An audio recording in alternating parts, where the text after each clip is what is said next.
Good evening and welcome inside Regency Furniture Stadium as we prepare for Game 2 between your Southern Maryland Blue Crabs and the visiting York Revolution. I'm Brandon Bulanda. We're here Tuesday of a 3-game Monday through Wednesday series. Blue Crabs enter tonight's matchup 5-5. The York Revolution come in 6-5 atop the Freedom Division. They have a half-game lead over the Blue Crabs coming into tonight's ball game.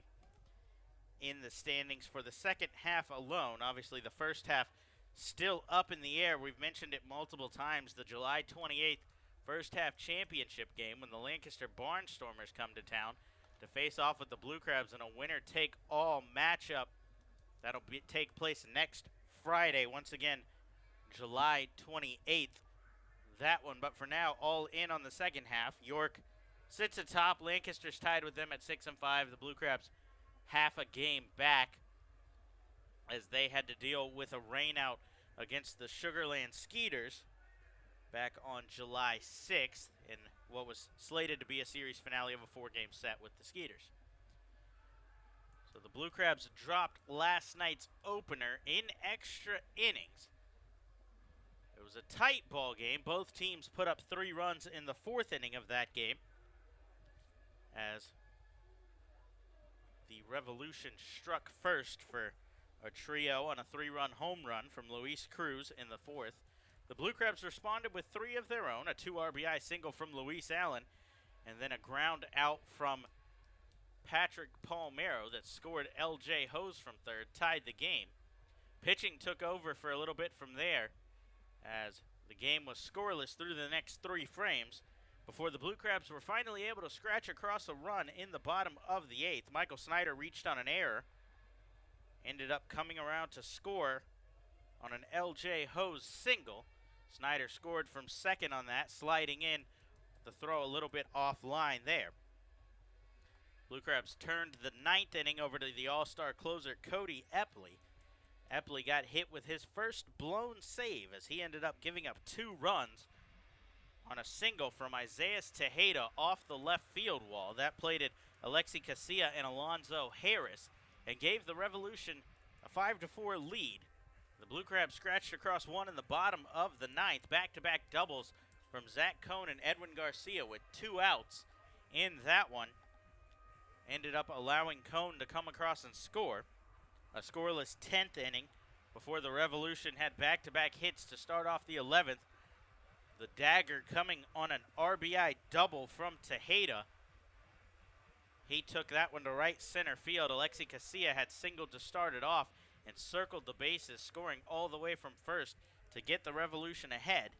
They then turned over the bottom of the 11th to Joe Van Meter. The former Blue Crab came through with a 1-2-3 inning, picking up his first save of the season and locking in the win for the Revolution. So tonight, the Blue Crabs will send Gabby Hernandez to the mound, looking to even the series. He'll match up against the left-handed pitcher for the York Revolution, Logan Williamson. Williamson 1-4 with a 5.18. Hernandez 6-1 with a 2.91 ERA coming into this one. Hernandez making his first start since appearing in the Atlantic League All-Star game for the first time, and now his 6th season with the Blue Crabs. Williamson comes into this game having struggled against the Blue Crabs in 2 starts thus far. He's 0-1 with a 21.94 ERA against Southern Maryland. He's allowed 15 runs in 5.1 innings. So we'll get you the starting lineups here real quick. Second baseman Alonzo Harris leads off for York. Travis Witherspoon bats second place center field. Isaiah Tejeda follows. Michael Burgess, cleanup hitter, designated hitter.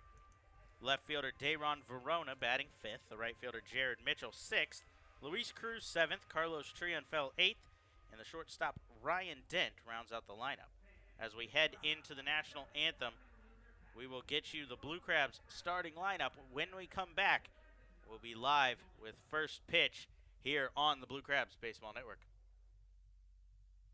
Are you looking for the latest and best in Blue Crabs gear?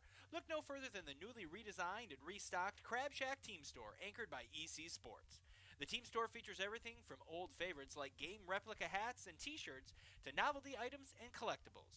You can even purchase local art from our Southern Maryland Artist Showcase. You can visit our team store anytime 9 to 5, as well as during all home games. The team store is also available online by visiting somdbluecrabs.com and clicking the Store tab. This season, the Blue Crabs are celebrating their 10th anniversary with a 10th anniversary lapel pin giveaway series. Be sure to come out Saturday, July 29th, as the Blue Crabs take on the Lancaster Barnstormers in a doubleheader and celebrate the third leg of the giveaway series. That night, the first 1,000 fans will receive a pin commemorating the 2013 Atlantic League All-Star Game. For more information on this or regarding any of our other exciting events throughout the season, visit our website at somdbluecrabs.com or call us at 301-638-9788. The Southern Maryland Blue Crabs are celebrating their 10-year anniversary in style this season at Regency Furniture Stadium in Waldorf, but they cannot do it without you. Fans can enjoy a day at their all-you-can-eat picnic pavilion in one of 16 luxury suites, or just relaxing with friends and family anytime at any of their 70 home games all summer long. The Kids Park keeps the kids happy and active, while Mom and Dad can enjoy great food and cold drinks all night before stopping in the newly redesigned and restocked Crab Shack souvenir store. Lights over Southern Maryland fireworks on select Saturdays, player autographs and kids run the bases on Sundays, and much more mean you're an honorary member of Crustacean Nation USA and you don't even know it. Call today at 301-638-9788 or visit somdbluecrabs.com for more information, schedules, to purchase tickets, or plan your next event.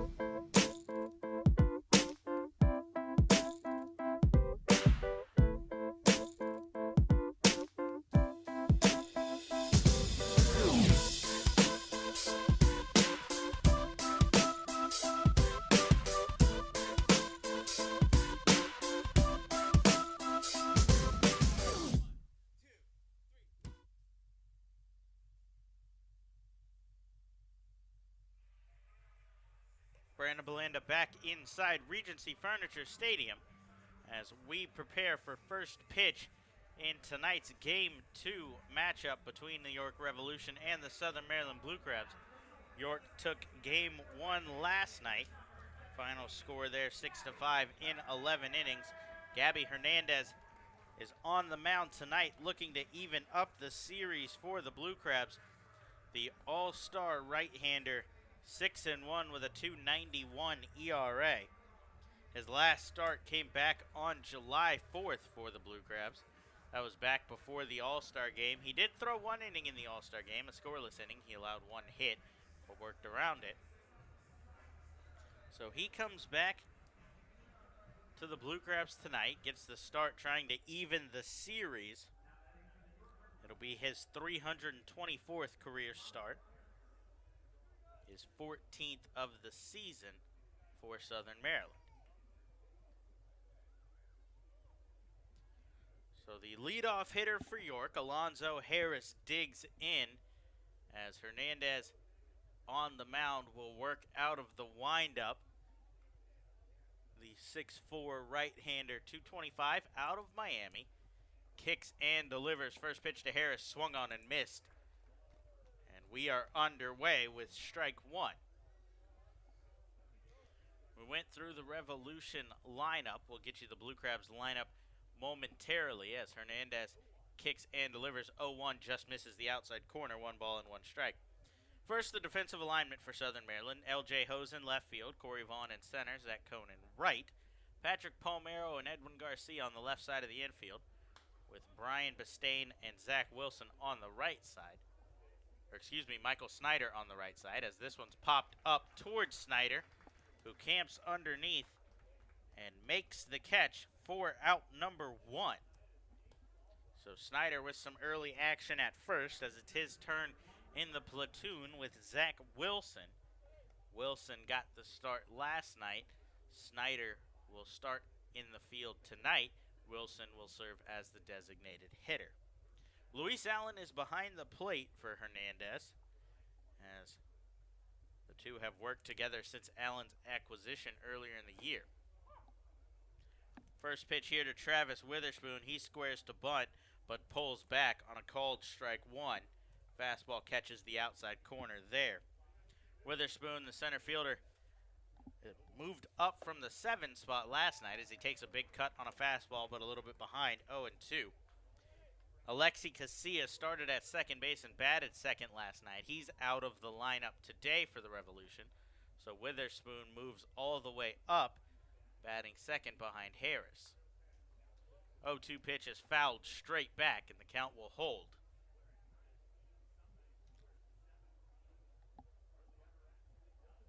Blue Crabs roll out the same lineup as last night. The only difference is the Snyder-Wilson flip of position, as well as Hernandez on the mound. As the right-hander kicks and delivers a curveball, that one misses off the plate, low and away, 1-2.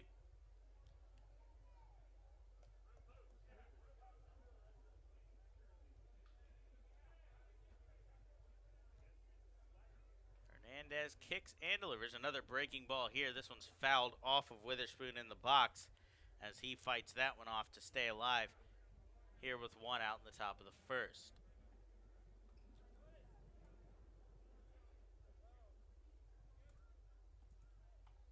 Hernandez takes his time off the back of the rubber as he resets.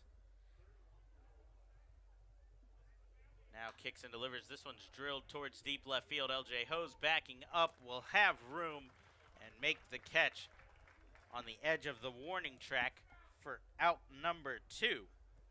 2 up, 2 down for Hernandez as he looks to get in a rhythm early. That's the way he pitches. Very much a rhythm pitcher. Tries to throw a lot of strikes early. He does struggle with his command sometimes. But if he can find the strike zone early, have a couple of 1, 2, 3 innings to start, he'll work faster and faster as the game goes on and settle into a rhythm that often becomes unhittable. We've seen Hernandez throw a complete game this year. He ended up taking the loss in that one. He didn't allow an earned run, but 2 unearned runs ended up costing him the game against the New Britain Bees. First pitch fastball to Isaiah Tejeda. Misses off the plate away. Tejeda was the DH last night. He'll serve as the first baseman tonight as he takes a big cut on a 1-0 curveball, 1-1. Tejeda was the hero for the Revolution last night. He was 2 for 5 with 3 RBIs. A 2 RBI single in the top of the 9th gave the Revolution the lead, and his RBI double in the 11th put the Revolution ahead and set them up for the win.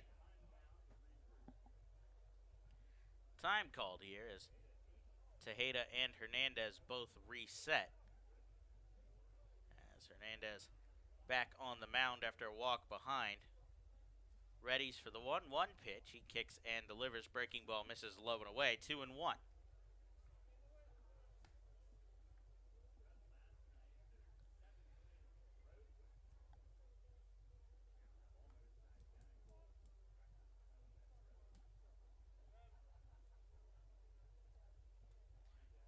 Two-one pitch on its way. Fastball fouled straight back as the count goes to 2-2. Hernandez in a position now for his first strikeout of the night. Coming into the season, Gabby Hernandez holds the Blue Crabs record for career strikeouts at 453. And last season, he struck out 150 batters, a single season record for the Blue Crabs. As he winds and delivers 2-2, just misses off the plate away. Full count here to Tejeda. Hernandez also ranks second all-time for Southern Maryland in career innings pitched, 513.2 coming into the season, as well as wins at 29. He trails just Daryl Thompson in both. As the payoff pitch, fastball misses just off the corner away. Tejeda draws a 2-out walk. Hernandez 6 wins this year put him at 35. Thompson sits at 37 currently. He entered the season with 32 and has picked up 5 on the season thus far. So Hernandez allows the first base runner of the game on a free pass to Tejeda, as that'll bring up the dangerous bat of Michael Burgess. The infield will shift against the left-hander as Hernandez into the stretch, kicks and delivers. Change-up, swung on and missed, as Burgess chased that one in the dirt. Palmeiro deep in the hole over by shortstop. The shortstop Garcia behind the second base bag. Bistain in the hole between first and second. As Hernandez steps off and flips over to first, Tejeda dives back in easily.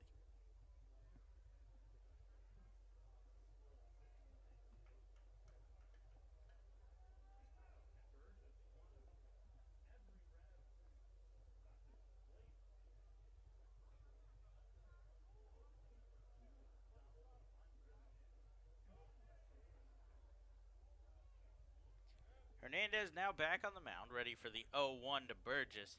He kicks and delivers. This one slapped foul the other way. Count runs to 0-2. Michael Burgess in his 11th professional season, third in the Atlantic League and second with the York Revolution. He won the Atlantic League Championship in 2015 as a member of the Somerset Patriots. Last season he split time between the York Revolution and the Mexican League as the 1-2 curveballs poked the other way. A long run for L.J. Hose. He'll run out of room there as it'll get out of play. No balls and 2 strikes holds.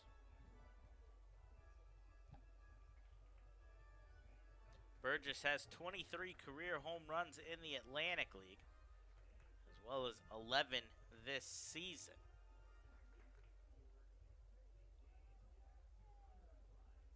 He was an Atlantic League All-Star this year, going 2 for 2 with a double, an RBI, and 2 runs scored in that game that took place last Wednesday. Hernandez jams him here as that one's rolled towards third. Palmeiro picks it up, fires on the run. Not in time as the shift foils the Blue Crabs here. Burgess pokes one down the third baseline. Palmeiro unable to get to it and make the throw across, and Burgess is aboard with an infield single. So first and second, 2 outs now as the left fielder Dayron Verona digs in. Verona did not play in last night's matchup between the two teams. He's starting in left field in tonight's game. He's only played in 2 games against the Blue Crabs thus far, as he takes here 1 ball and no strikes. He's 4 for 9 with 4 RBIs and 3 runs scored against the Blue Crabs this season. 1-0 to him, swung on and missed as Hernandez blew a fastball by him there. Count evens up, 1 ball, 1 strike.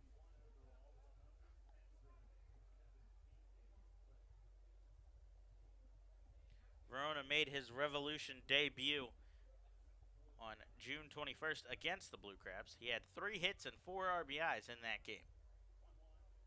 1-1 pitch misses low and away, 2 balls and 1 strike.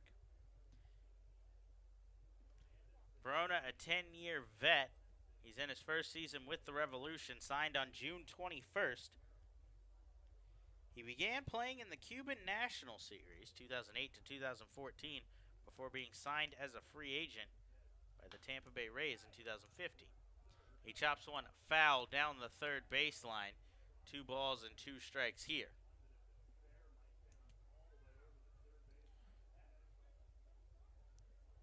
This season, he started in the Rays organization in AAA Durham, where he was hitting .268 with 2 home runs and 9 RBIs.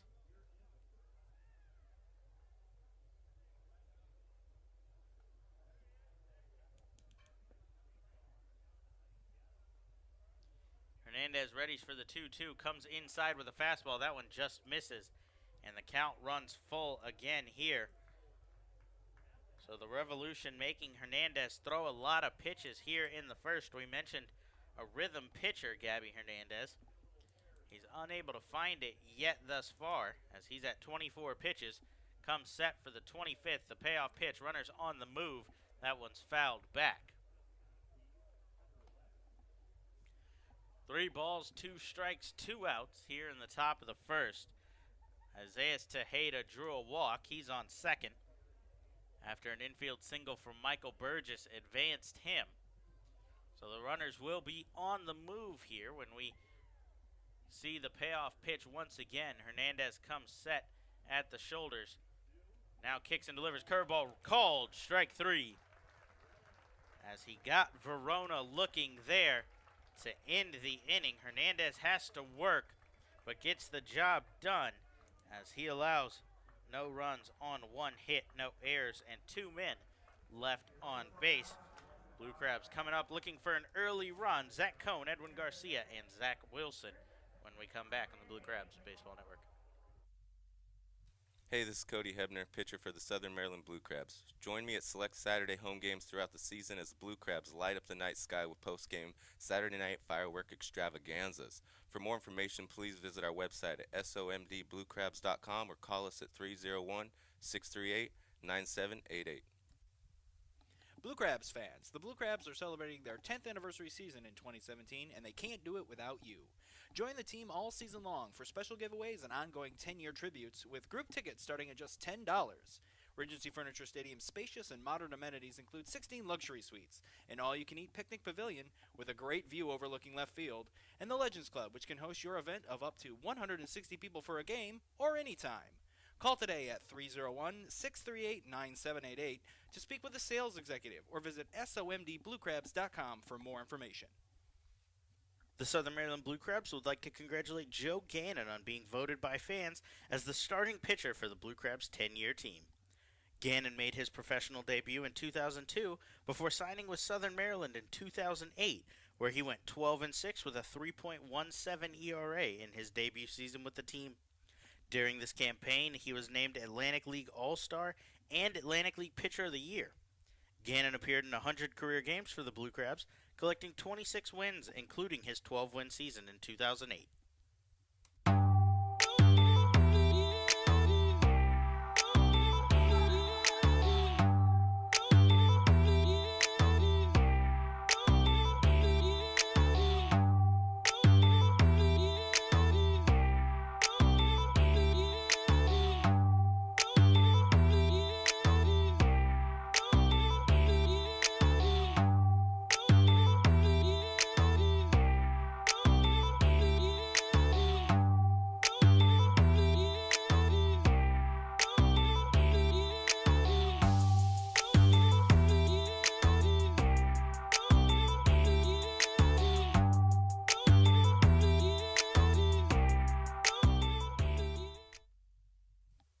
Hey, this is Mike Snyder, and you're listening to the Blue Crabs Baseball Network. Blue Crabs coming up to bat in the bottom of the first for the first time as the right fielder Zach Cohn digs in, the leadoff hitter in tonight's ball game. First pitch fastball from Logan Williamson misses outside. Second pitch from Williamson to Cohn swung on and fouled off down the right field line.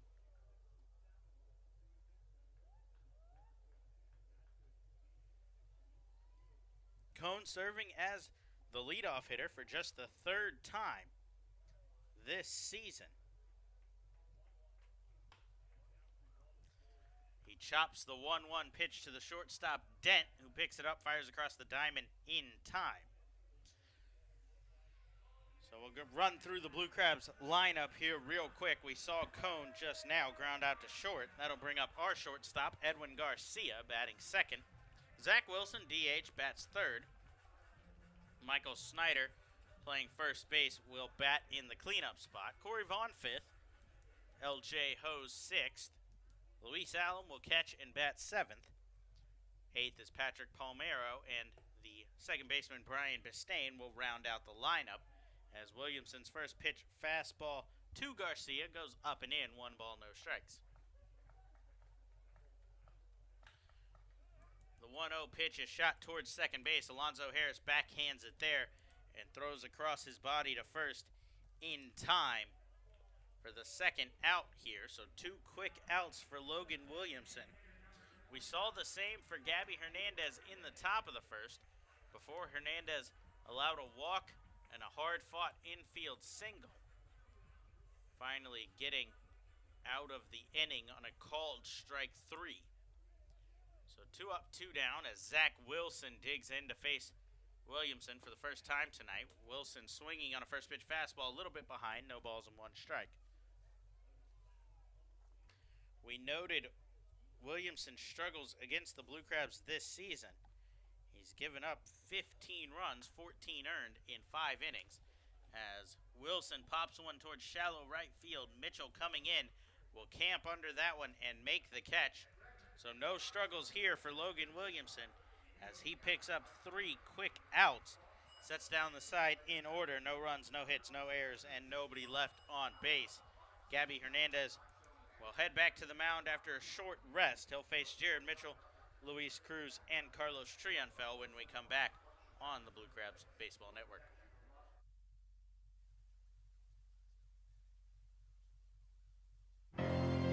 Celebrate the history of our national pastime at the National Baseball Hall of Fame and Museum in Cooperstown. See priceless treasures that will bring your baseball memories to life.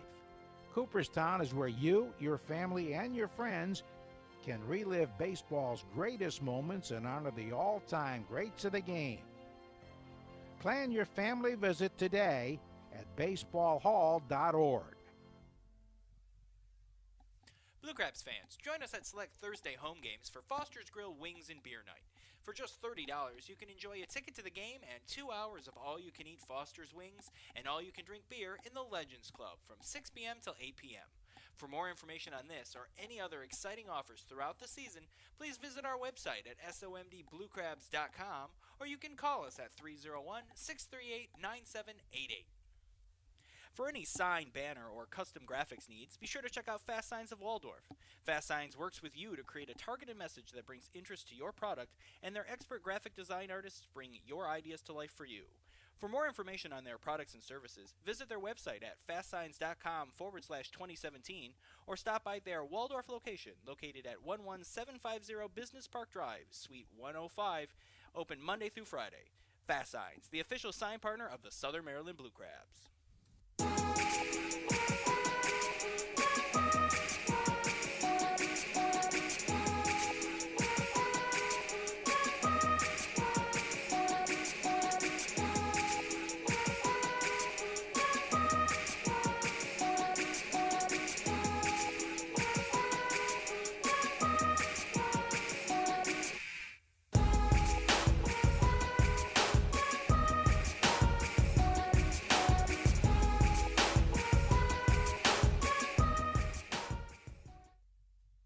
This is David Wayne Russo, and you're listening to the Blue Crabs Baseball Network.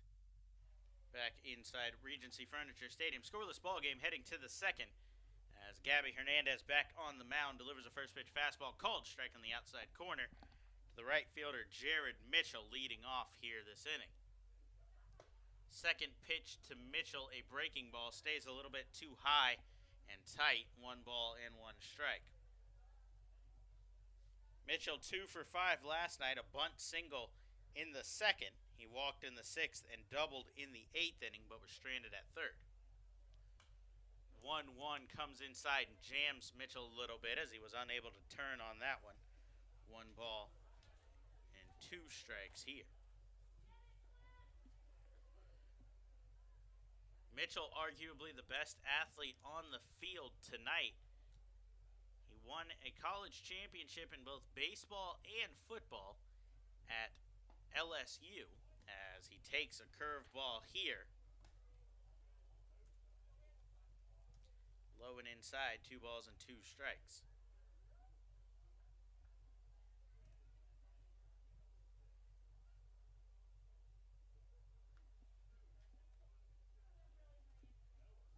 Hernandez steps off before the 2-2. Resets.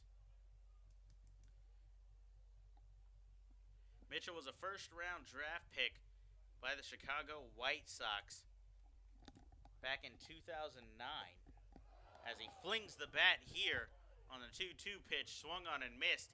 He's down on strikes for out number 1. Hernandez picks up his second strikeout here in the top of the second inning. He's got one down, bases empty for the catcher, Luis Cruz, who digs in after a 2-for-5 night last night, including a big 3-run homer in the 4th inning that opened the scoring in that game.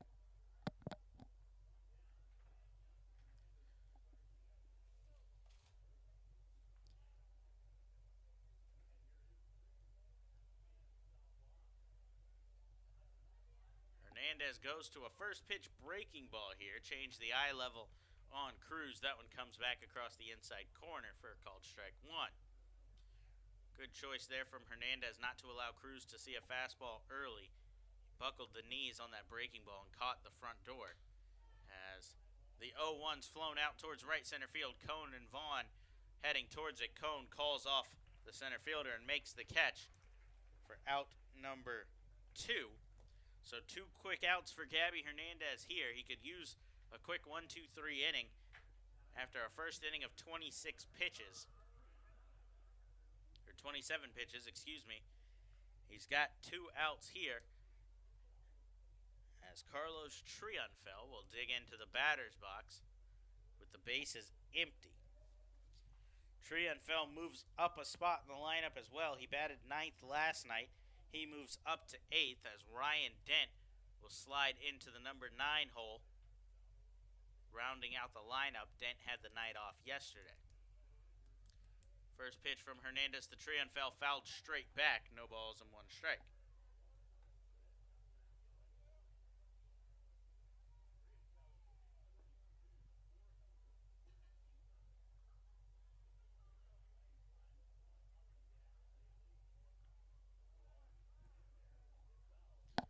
Time is called here as a basketball has come onto the field in center. Corey Vaughn heads over, picks that up, and flips it off.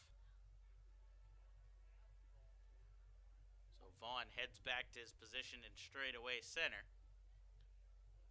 No balls and 1 strike on the batter, Triunfel, as Hernandez out of the windup, kicks and delivers. Breaking ball catches the corner again. No balls and 2 strikes. Hernandez has had great control of that breaking ball so far today on right-handed batters. It starts up at their shoulders and inside the batter's box line. Late snap back, catches the inside corner. 0-2 pitch. He goes to the fastball here, but that one too far out of the zone as Triunfel thought about offering but was able to hold back.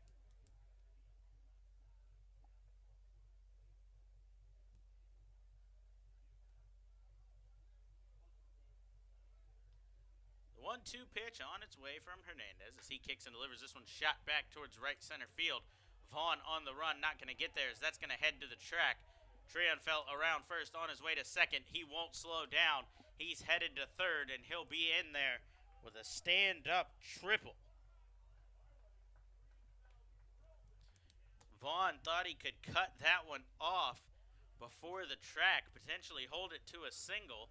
Instead, it gets by him all the way to the wall, and the poor route ended up costing an extra base as Triunfel ends up circling all the way to third. He broke out of the box and never slowed down, going in standing. So he's just 90 feet away from the opening run in tonight's ballgame as the number 9 hitter Ryan Dent will dig in.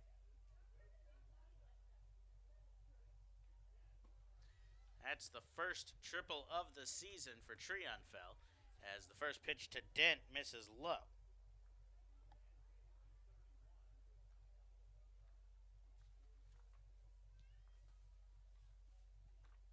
1-0 pitch, swung on and missed as Hernandez pulled the string there on a breaking ball. Dent a little bit out in front. Count evens up here. Hernandez has faced the Revolution 3 times this season as he turns to the breaking ball here once again. That one misses off the plate away. 2 balls and 1 strike. He's 1-1 with a 2.33 ERA. He's given up 11 hits and walked 7 in 19 innings of work. The Revolution are hitting just 164 against the right-hander. As he turns to the breaking ball again here, this one's fouled off.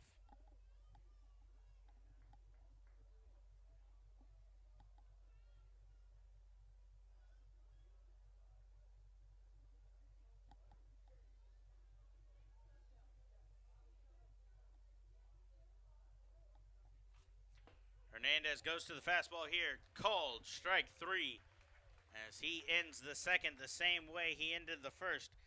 A strikeout looking, his second strikeout of the inning. Third of the ball game, retires the side. He gives up no runs on one hit, the triple from Trionfel.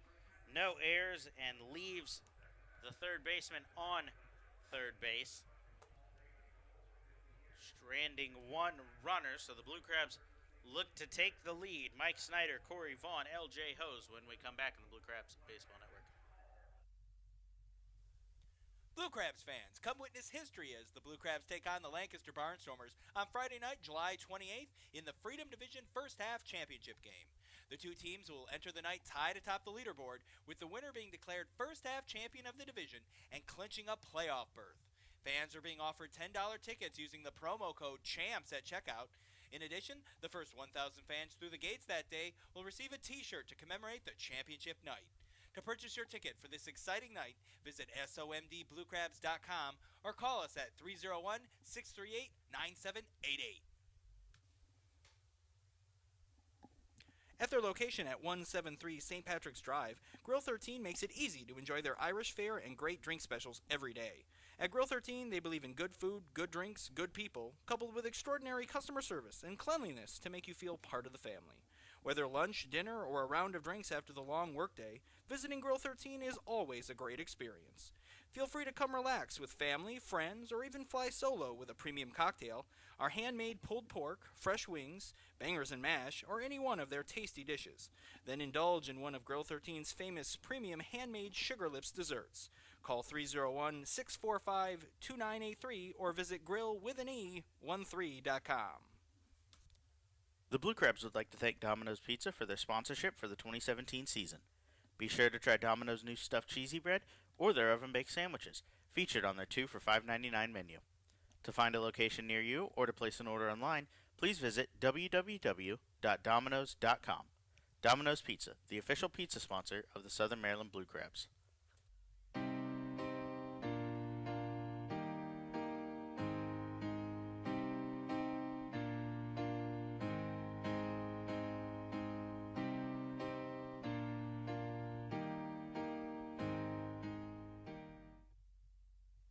Hey, this is Cody Hebner, and you're listening to the Blue Crabs Baseball Network.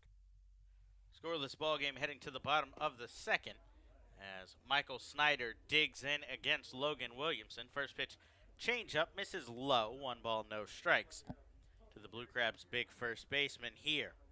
Williamson cruised through the first, a 1-2-3 inning, throwing just 7 pitches, excuse me.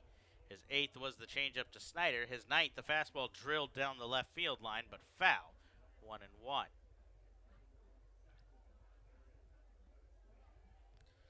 Snyder was 1 for 5 last night. He scored 2 runs in the ball game as well as he reached on an error in the 8th inning. 1-1 pitch comes inside here as Snyder backs out of the way. 2 balls, 1 strike. Snyder made his second All-Star appearance for the Blue Crabs in Somerset. He went 3 for 5 in that game,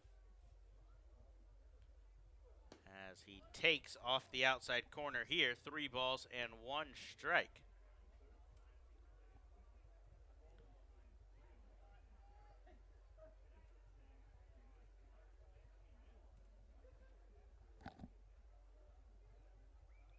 Snyder takes the 3-1 pitch here. That one misses. And Snyder's aboard with a lead-off walk. So he's on base to get the inning started. Also worth noting, Snyder picked up an RBI single in that All-Star game. That a 10-3 win for the Freedom Division over the Liberty Division. Blue Crabs pitcher Brian Grenning picked up the win in that game. So man on first, nobody out for another All-Star, Corey Vaughn. As Vaughn swinging on the first pitch he sees, fouls it off. No balls and 1 strike on him.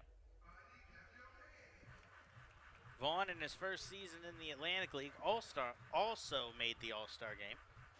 He was 1 for 3, an RBI single as well in that matchup. Got the start in center field for the Freedom Division as he takes a big cut. 0-2 now. A little bit behind that one.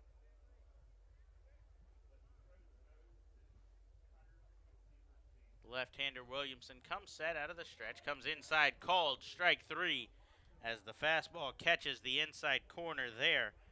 Vaughn doesn't agree, but he heads back to the dugout as out number 1 here in the bottom of the second. First strikeout for Williamson thus far, and that'll bring up L.J. Hose. Snyder still awaiting on first base.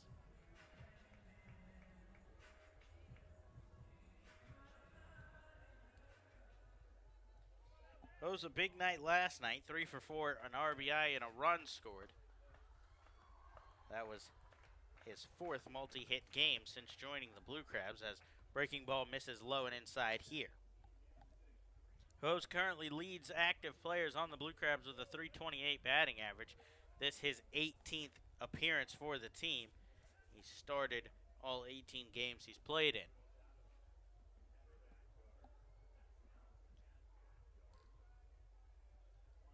1-0 pitch misses low and away, 2 balls and no strikes. Hose has shown the versatility that made him a valuable prospect coming up in the Orioles organization. He started at second base. He's played third base as he's had to move over midway through a couple of games, and has also started in left field.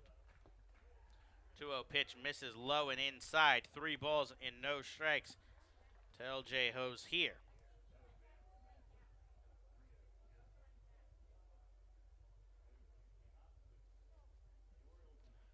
Hose 4 starts at second, 13 starts in left field as he moved out there full-time with Devin Rodriguez injury. 3-0 pitch goes up out of the zone, and Hose is aboard with a walk as well. So Williamson struggling to find the command here in the inning.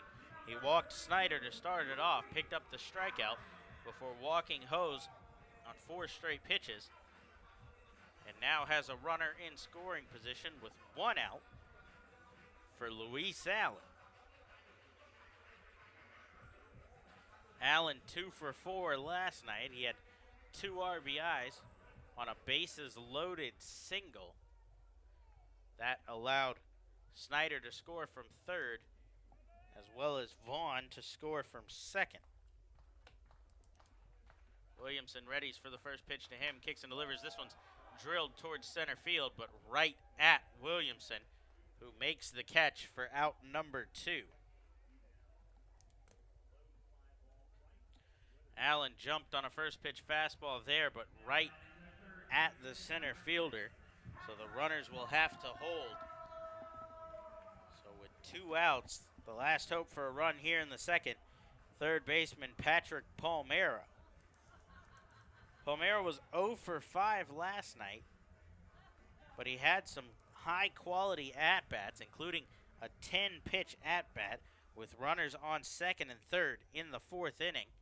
There was 1 out at the time. He battled through 10 pitches before grounding out to second base, scoring L.J. Hose from third to tie the game. He's due here as he takes the first pitch changeup low, 1 ball and no strikes.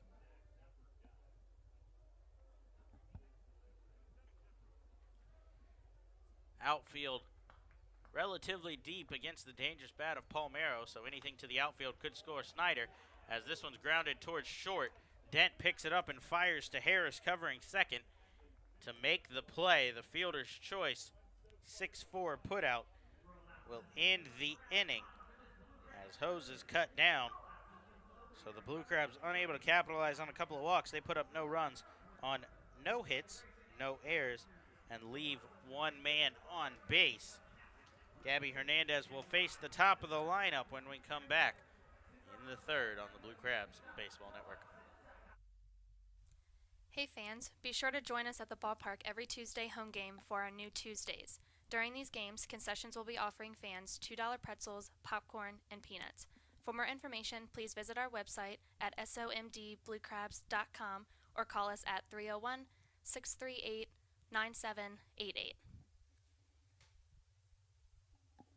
At their location at 173 St. Patrick's Drive, Grill 13 makes it easy to enjoy their Irish fare and great drink specials every day. At Grill 13, they believe in good food, good drinks, good people, coupled with extraordinary customer service and cleanliness to make you feel part of the family. Whether lunch, dinner, or a round of drinks after the long workday, visiting Grill 13 is always a great experience. Feel free to come relax with family, friends, or even fly solo with a premium cocktail, our handmade pulled pork, fresh wings, bangers and mash, or any one of their tasty dishes. Then indulge in one of Grill 13's famous premium handmade Sugar Lips desserts. Call 301-645-2983 or visit grillwithane13.com. The Southern Maryland Blue Crabs would like to congratulate Christian Lopez on being voted by fans as the starting catcher on the Blue Crabs' 10-year team. Lopez was drafted in the 6th round of the 2003 MLB Amateur Draft by the Tampa Bay Rays. Lopez signed with Southern Maryland in 2010, where he hit .274 with 7 home runs and 7 stolen bases in his debut season. Lopez was also named an Atlantic League All-Star in what proved to be his final season with the team, 2012. In 285 career games for the Blue Crabs, Lopez collected 20 home runs, 106 RBIs, and 26 stolen bases.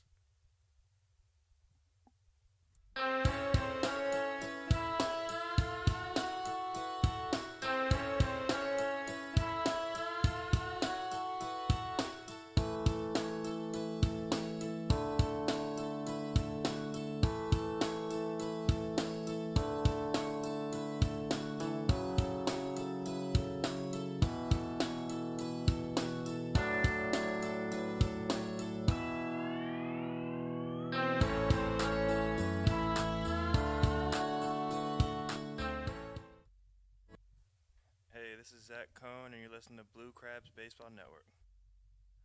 Scoreless game heading to the 3rd as Gabby Hernandez back on the mound to face the top of the Revolution lineup. His first pitch, a changeup to Alonzo Harris, catches the outside corner, 0-1.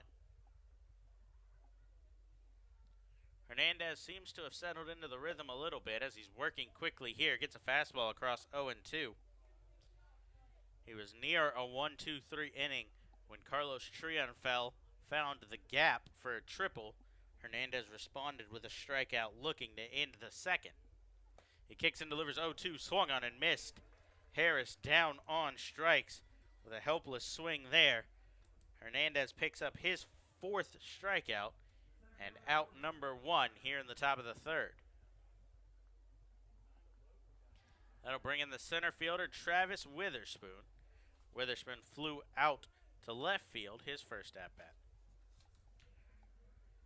Hernandez currently leads the starting rotation for the Blue Crabs in ERA and strikeouts. He's got a .291 and 83 strikeouts coming into this game, as his first pitch to Witherspoon swung on, rolled foul down the 3rd baseline.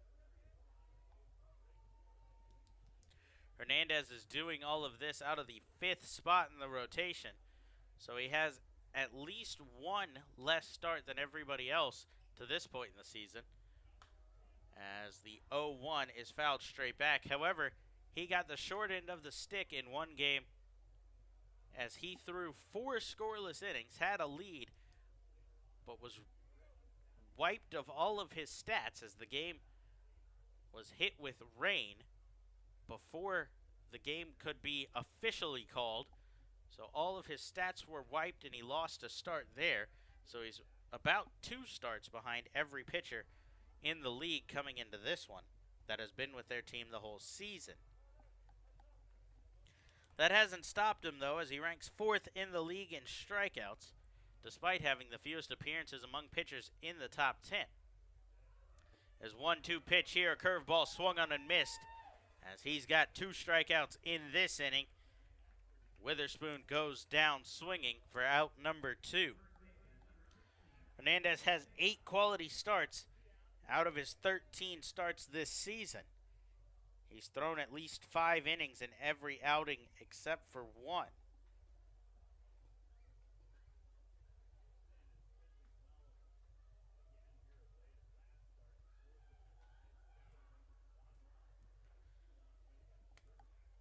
mentioned, Hernandez's last start came back on the 4th of July, a 2-1 Southern Maryland victory over Sugarland.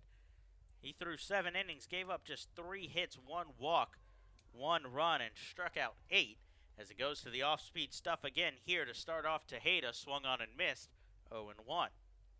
Hernandez picked up the win in that 4th of July victory in front of a record crowd, 8,196 here at Regency Furniture Stadium. Hernandez readies for the 0-1. This one, high fly ball to right field. Zach Cohn drifting over towards the line will make the play just inside fair territory and end the inning. So a 1-2-3 inning for Gabby Hernandez. He picks up 2 more strikeouts. He's at 5 already. He allows no runs on no hits, no errors, and nobody left on base. Heading to the bottom of the 3rd, Brian Bistain, Zach Cohn, and Edwin Garcia when we come back on the Blue Crabs Baseball Network.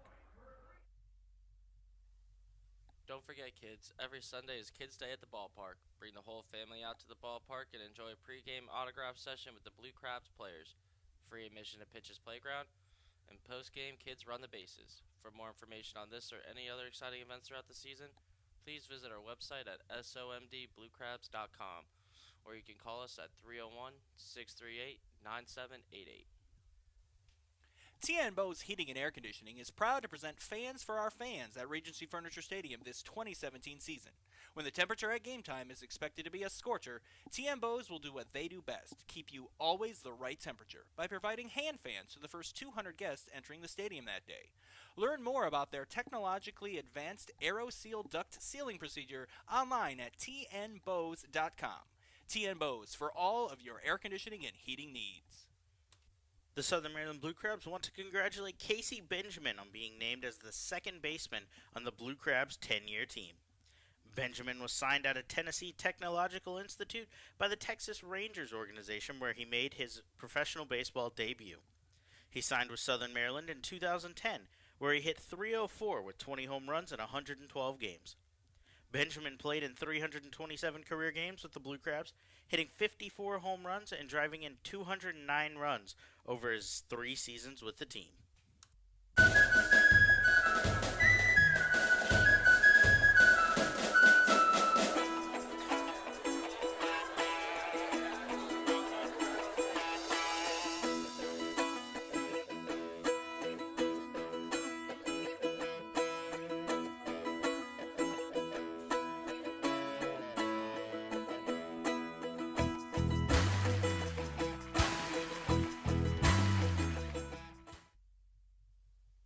Hey, this is Kalaika Kaho'ahala, and you're listening to Blue Crabs Baseball Network.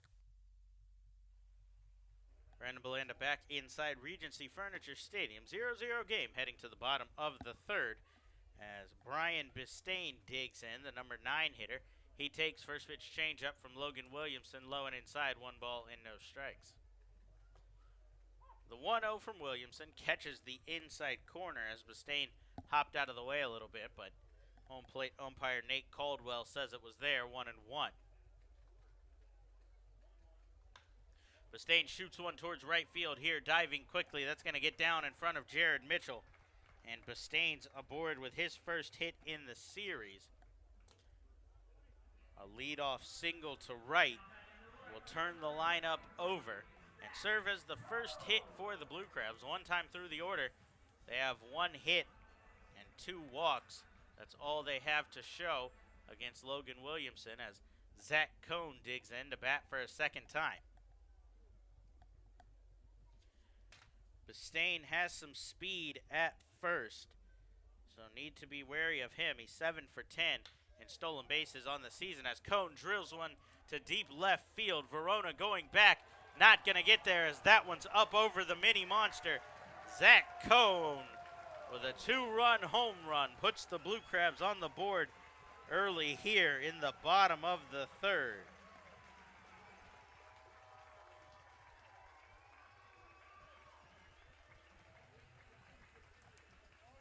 That one was left about belt high from Williamson. Cohn was able to turn on it and kill it to deep left field. That's the 7th home run of the season for Zach Cohn as Southern Maryland takes a 2-0 lead here in the bottom of the third, and still nobody out for Edwin Garcia. First pitch to Garcia, called strike. Pitch was on the outer half of the plate. Cone was able to get out in front of it, turn and pull that one towards the end of the mini monster in dead left field. Verona set up to play it off the wall, but it got up off of the railing and over and put the Blue Crabs up early. The 1-1 pitch from Williamson, a changeup in the dirt. Garcia able to hold back 2-1. Garcia 0 for 1. He grounded out to second in his first at-bat.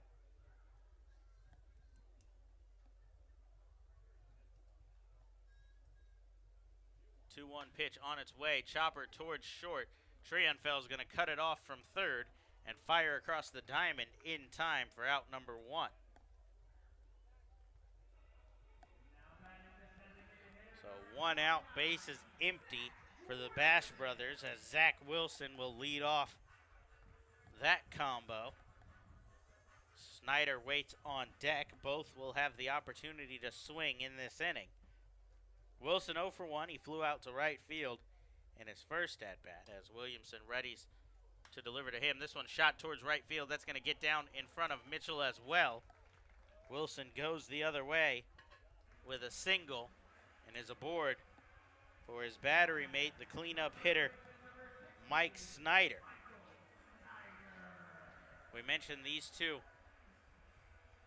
on a platoon of first base DH duty. Snyder will get the start tonight at first. Tomorrow Wilson will take over there and Snyder will return to the DH role. In the All-Star game, they both got the start. Wilson at first, Snyder in the DH spot. So Snyder digs in. 1 out, Wilson on first as first pitch to him fouled off of his foot in the box, 0-1.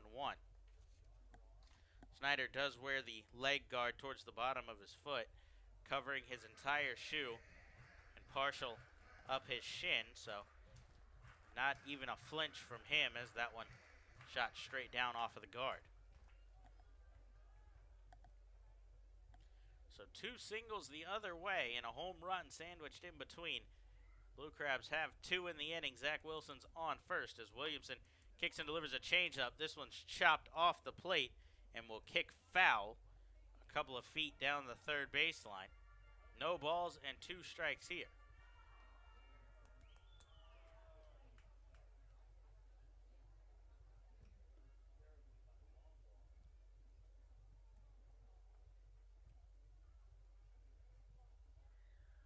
So Snyder readies back in the box.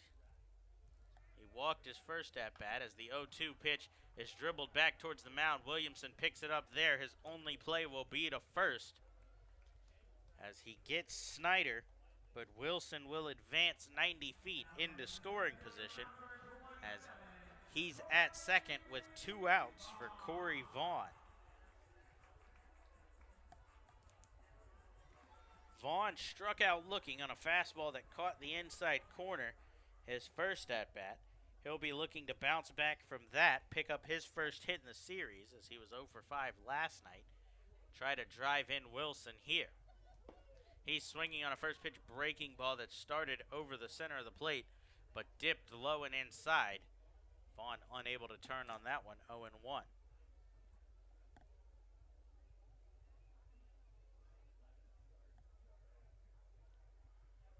Williamson sets at the chest, now comes back with the exact same pitch. Vaughn learned his lesson as he takes that one, 1-1. Vaughn did manage to score a run last night. Despite the 0 for 5 effort, he reached on an error in the 4th by the shortstop Angel Franco, who's out of the lineup tonight, before coming around to score on a single from Luis Allen.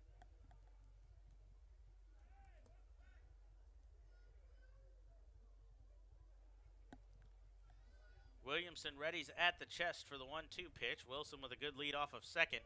Breaking ball there in the dirt, swallowed up by Cruz behind the plate as he keeps that one in front. 2 balls and 2 strikes. Wilson has to hold at second.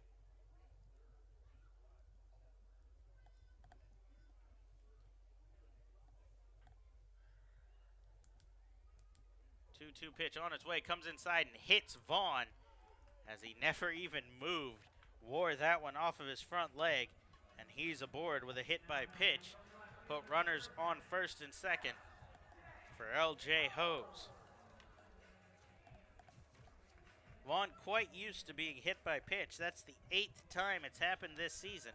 Ties him for the league lead to this point. So Wilson on second, Vaughn on first. 2 outs for L.J. Hose.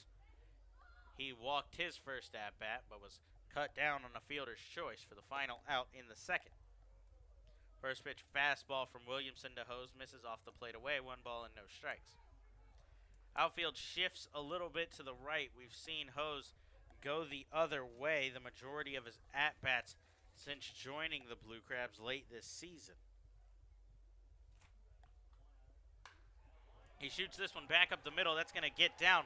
Witherspoon charges it, kicks off of his glove, and by him, Wilson will score easily. Vaughn will circle to third. An RBI single from L.J. Hose. And the Blue Crabs are now ahead 3-0 here in the bottom of the third. The threat still not over as runners on the corners. 2 outs for Luis Allen. The catcher, Luis Cruz, for the Revolution, calls time and gives the signs to his infield on the first and third. Whether if Hose is running, he's going to throw through or potentially try to get Vaughn sneaking off of third.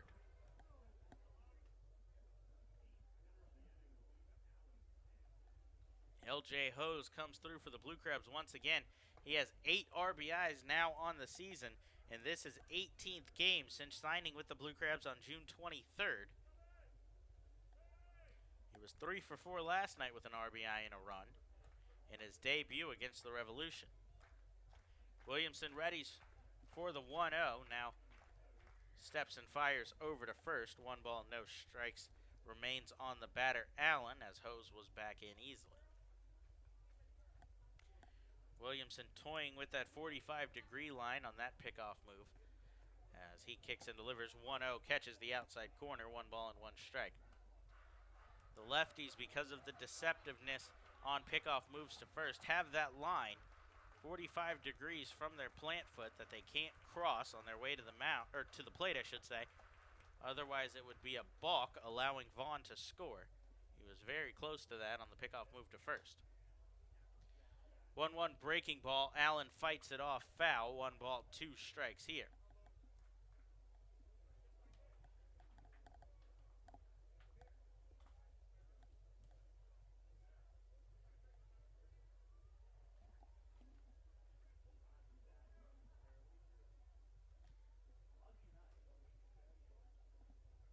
Williamson gets a new baseball, works on it a little bit behind the rubber, now digs back in. Ready for the 1-2 pitch. Runners on the corners, 2 outs. He sets at the chest, now kicks and delivers. Luis Allen drills one towards left field. Verona drifting back on the track, leaps and makes the catch. A great catch for Dayron Verona. Ends the inning, but not before the Blue Crabs are able to put up 3. A 2-run home run from Zach Cohn does the damage, as well as an RBI single from L.J. Hose. Blue Crabs put up 3 runs on 4 hits, no errors. They leave 2 men on base. Gabby Hernandez heads back to the mound with a lead to face the 4-5-6 in the Revolution lineup when we come back on the Blue Crabs Baseball Network. Shopping for groceries in a clean, friendly store? That's smart. Shopping for groceries in a clean, friendly store and saving some money while you're doing it? That's wise. At Wise Markets, you'll find all your favorite brands, prices you'll appreciate. That means more meat for less money, more dinner for less dinero, and more milk for less moolah.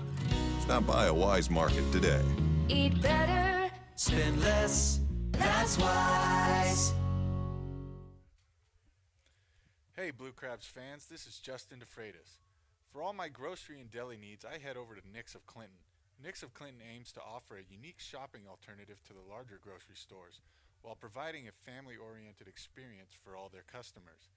Nick's of Clinton, the official hot dog and sausage sponsor of Southern Maryland Blue Crabs. The Southern Maryland Blue Crabs would like to congratulate Eric Crozier on being voted by fans as the starting first baseman on the Blue Crabs 10-year team. Crozier was originally drafted in the 41st round of the 2000 MLB Amateur Draft by the Cleveland Indians and made his MLB debut in 2004 with the Toronto Blue Jays. While in the major leagues with the Blue Jays, he collected 2 home runs in 14 games in his 2004 debut season. He signed with Southern Maryland in 2008, hitting .265 with 13 home runs and 10 stolen bases that season.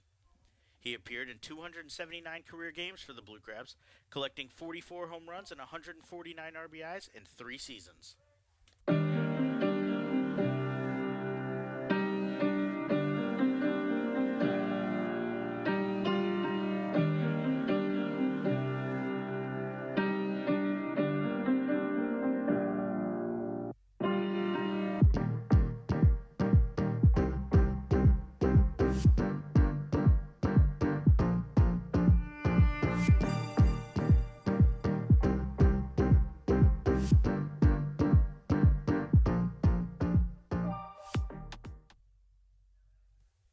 Hey, this is Rob Carson, and you're listening to the Blue Crabs Baseball Network.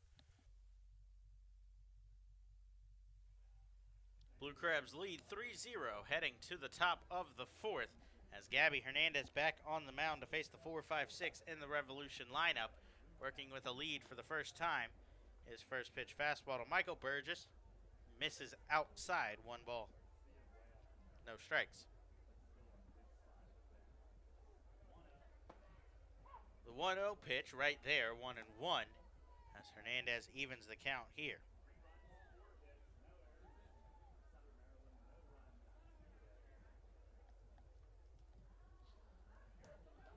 Burgess 1 for 1. He singled in the first, putting runners on first and second with 2 outs, but Hernandez picked up his first strikeout. A curveball to catch Dayron Verona looking. Verona waits on deck as the 1-1 fastball misses off the plate away. 2 balls and 1 strike.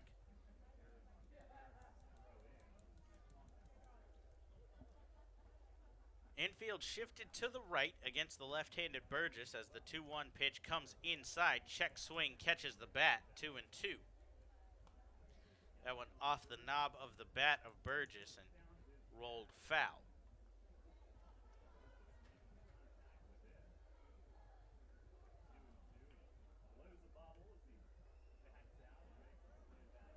Burgess resets himself in the box as Hernandez readies for the 2-2 pitch. He kicks and delivers. That one drilled foul over the Blue Crabs dugout and out into the parking lot. Count will hold. So Hernandez has allowed just 2 hits, a single to Burgess and a triple to Triunfel. He stranded 3 runners thus far. Worked his first 1-2-3 inning in the 3rd. As he readies for the 2-2 pitch here, Burgess shoots this one back up the middle, and he's aboard. A multi-hit game for Michael Burgess.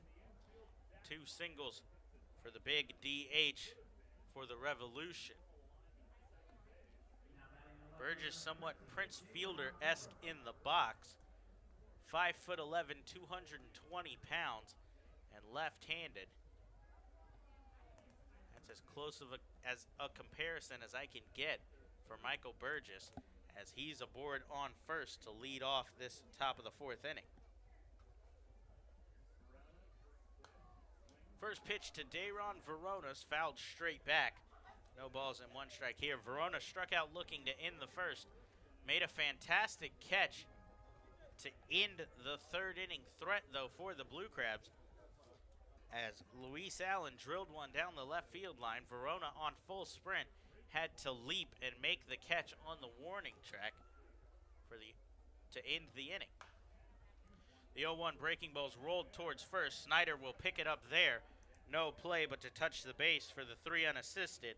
So Verona down for out number 1, but a productive out at that as Burgess advances 90 feet into scoring position. He's on second with 1 out for the right fielder, Jared Mitchell. We told you a little bit about Jared Mitchell earlier. He won a national championship at LSU in both baseball and football. He was named the 2009 College World Series Most Outstanding Player in the LSU Tigers 2009 championship run. He also played on the 2007 LSU BCS National Championship team as a wide receiver under Coach Les Miles. First pitch from Hernandez to Mitchell. Curveball misses inside, 1-0. Mitchell was originally drafted in 2006 out of high school, a 10th round pick of the Minnesota Twins out of Westgate High School. Twins offered him a $700,000 signing bonus. He turned it down and elected rather to attend LSU and play multi-sports as he swings here on the 1-0, fouled straight back, 1-1. Mitchell went on in his 3 seasons at LSU to become one of the top prospects after his junior season when he became eligible for the draft. He was taken by the Chicago White Sox in the first round, 23rd overall. Hernandez readies for the 1-1 pitch, kicks and delivers, breaking ball, swung on and missed. A big cut there from Mitchell as he falls behind 1-2.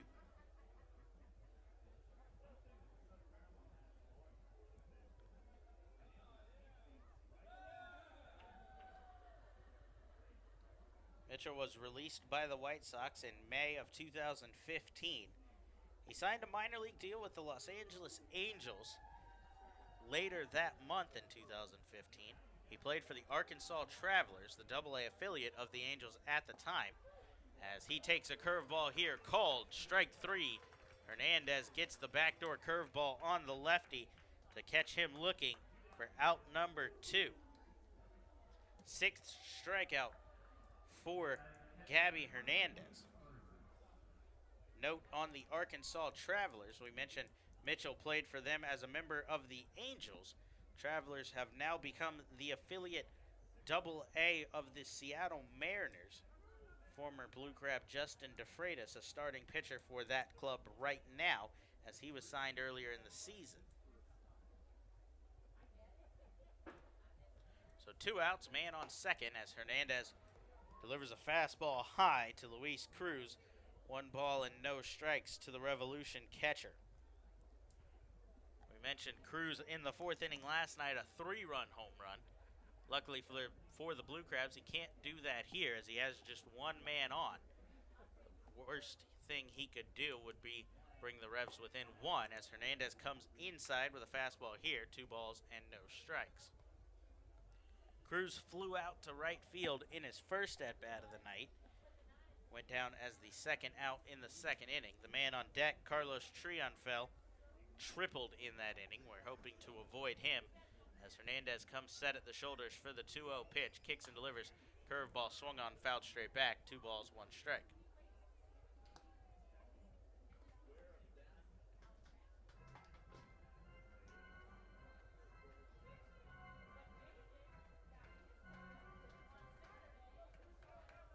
So Hernandez 1 out away from working around the leadoff single from Michael Burgess. Burgess advanced on a 3 unassisted from Dayron Verona.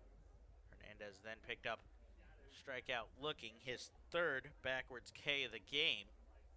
6th total strikeout. He's now got a 2-1 count on the catcher, Luis Cruz, as he comes set.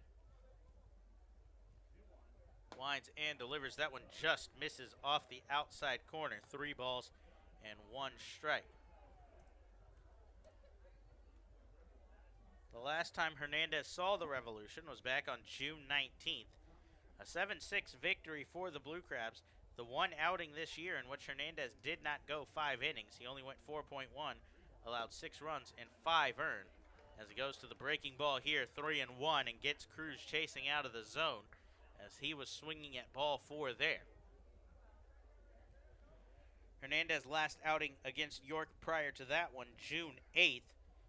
That was the complete game we mentioned earlier. He allowed 2 unearned runs, 4 hits, struck out 9, and ended up taking the loss in that game. He readies for the payoff pitch here. Kicks and delivers fastball called. Strike 3.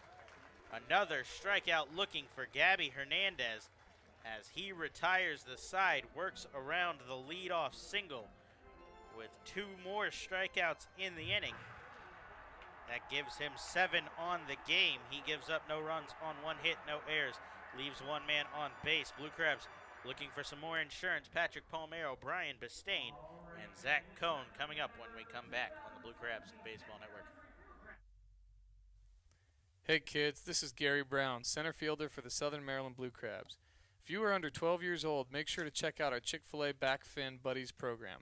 For just $15, kids will receive free admission to all 7 Friday home games this season, as well as a commemorative Back Fin Buddies lunchbox and baseball. For more information, please visit our website at somdbluecrabs.com or call us at 301-638-9788. Did you know that the storm drains in Charles County lead to the Potomac River, Patuxent River, and the Chesapeake Bay? Those storm drains are not trash cans, and the water inside does not get filtered. The litter you throw on the street can end up in the same water you drink, fish, and play in. Start now and help keep Charles County beautiful by placing your trash in its proper place. To find out how you can help, visit www.charlescountymd.gov/litterbug. The Southern Maryland Blue Crabs want to congratulate Pat Osborne on being named the starting third baseman on the Blue Crabs' 10-year team. Osborne was originally drafted in the 2nd round of the 2002 MLB Amateur Draft by the Cleveland Indians. He signed with Southern Maryland in 2008, where he hit .326 with 17 home runs and 106 RBIs in his debut season. In 5 years with the Blue Crabs, Osborne finished with a .297 batting average while hitting 39 home runs and collecting 225 RBIs in 386 career games with the team.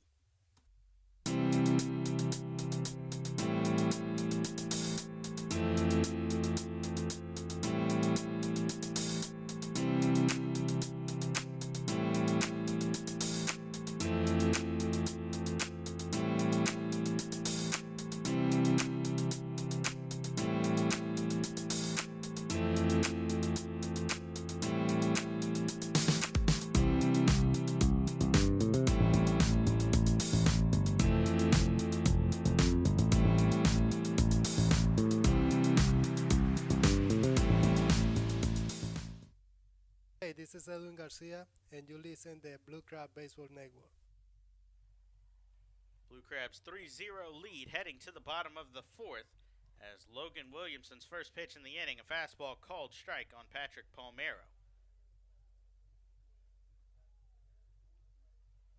Palmero 0 for 1 in the game. He grounded into a fielder's choice to end the 2nd inning as he checks his swing here, but a called strike anyway, no balls and 2 strikes.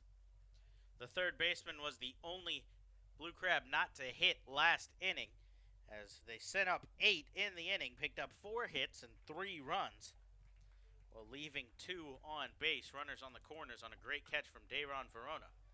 Palmero waits back nicely on a curveball here, sent up the middle. Ryan Dent with a sliding stop, up and fires across the diamond in time for out number 1. A good play from the shortstop for York. Retires Palmero. He remains hitless in the series, now 0 for 7. So that'll bring up Brian Bistain, who got the party started last inning. He singled the other way. Zach Cohn, who awaits on deck, came through with a 2-run home run to open up the scoring. Bistain shoots one towards the hole between short and third. Dent makes the play. Backhand across the diamond in time. A great play from Ryan Dent as the Revolution point around the infield at their shortstop. A tip of the cap from Williamson as Dent retires Bistain for out number 2.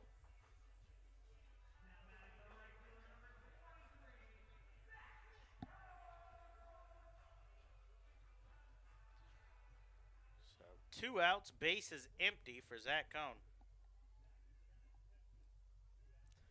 As Cohn digs in now, he's 1 for 2 with the 2-run home run. He grounded out to short in his first at-bat. Williamson pulls the string here on a changeup. Cohn well out in front of that one. No balls and 1 strike. He showed him a fastball in his last at-bat. That one elevated a little bit above the belt and on the outside part of the plate. Cohn turned on it to deep left center field. So Williamson goes to the changeup here to try to change the eye level. He goes back to the changeup on the 0-1. Cone out in front again.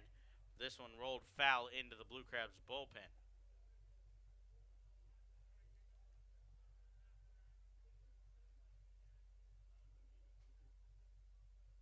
So no balls and 2 strikes here as Williamson winds and delivers. Cone out in front of another curveball. This one towards Trionfel, who picks it up, fires across the diamond to get Cone by a step to retire the side. 3 ground balls in a 1-2-3 inning for Williamson. No runs, no hits, no errors, nobody left on base as he recovers nicely from the 3-run third. Hernandez back to the mound. 8-9-1 for the Revolution when we come back on the Blue Crabs Baseball Network. Blue Crabs fans, what's more American than baseball and a barbecue cookout? Quite frankly, the two go together like stars and stripes, rockets and red glare, and liberty and the pursuit of happiness. So when you come to Regency Furniture Stadium's all-you-can-eat picnic pavilion, you get both at a great price. The best part is that groups from 20 to 400 plus can enjoy the picnic pavilion, and when you include this home run of a deal with the kids park, paddle boats, and on-field fun, you have a grand slam of an opportunity. Call today at 301-638-9788 to speak with a sales executive or visit somdbluecrabs.com for more information. This is Rick Meehan, Mayor of Ocean City, Maryland. For everyone who's put off planning a vacation this summer, I've got good news for you. Ocean City, Maryland is a procrastinator's paradise. We've got 10 miles of free beach, an amazing 3-mile boardwalk, golf, fishing, shopping, dining, and free events 7 nights a week, including fireworks, boardwalk light shows, dance parties, and movies right on the beach. It's not too late. Book a visit today at ococean.com. That's ococean.com. The Southern Maryland Blue Crabs would like to congratulate Travis Garcia on being named the starting shortstop on the Blue Crabs' 10-year team.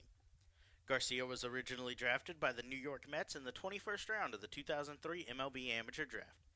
He signed with Southern Maryland in 2008, their debut season, and in 2009 he hit .353 with 16 home runs and 63 RBIs. In 5 seasons with the Blue Crabs, Garcia finished with 59 home runs and 229 RBIs in 330 games.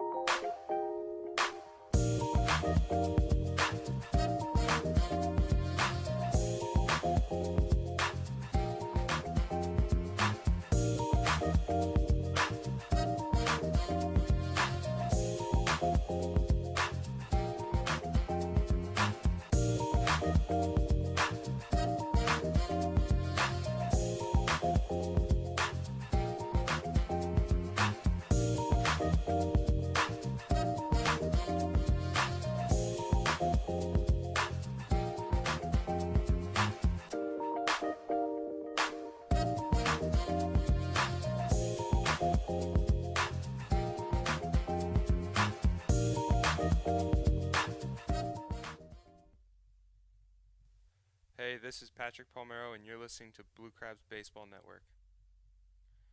Brandon Belanda back inside Regency Furniture Stadium as we head to the 5th. Blue Crabs 3, York 0. As the leadoff hitter in the inning, Carlos Trionfel squares to bunt, pops it up behind the plate.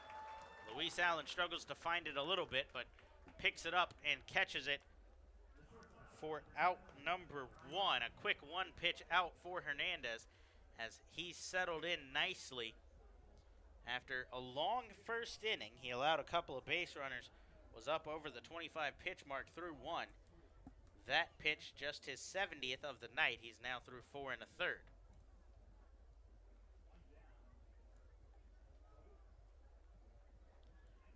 That'll bring up the number 9 hitter, Ryan Dent. Dent takes first pitch fastball low and away. 1 ball, no strikes.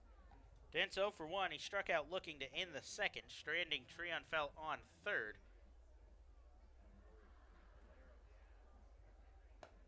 Hernandez gets a fastball across here. 1 ball and 1 strike. Gabby Hernandez on the season. His 2.92 ERA.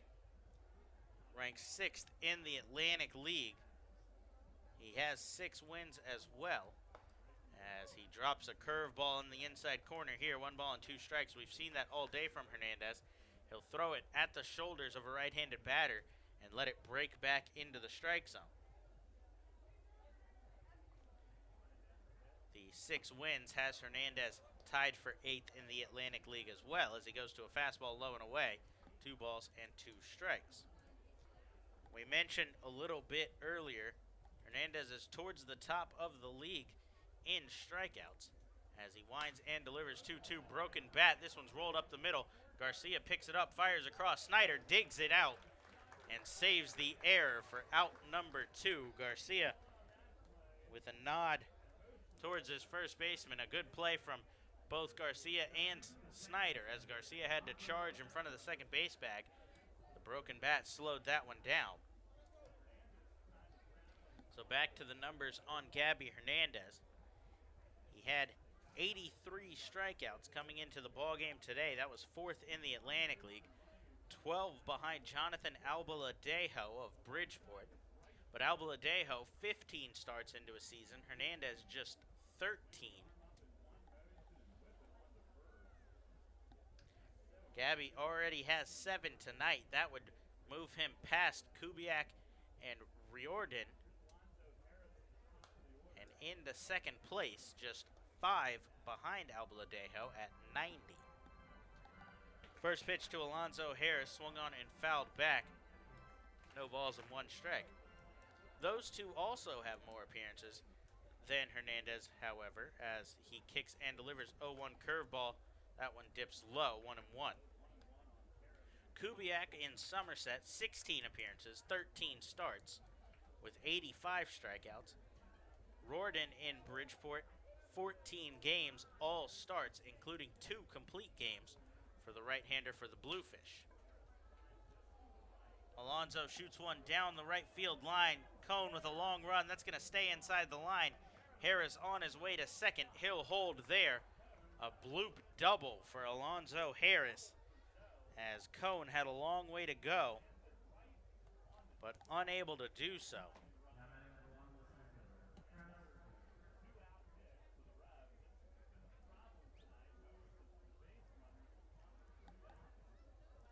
So not much solid contact off of Gabby Hernandez thus far.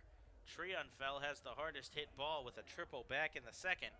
Alonzo Harris off the end of the bat finds the right field line and puts himself in scoring position with 2 outs for the all-star center fielder for York, Travis Witherspoon. Hernandez first pitch fastball gets away from Luis Allen and to the backstop, a wild pitch.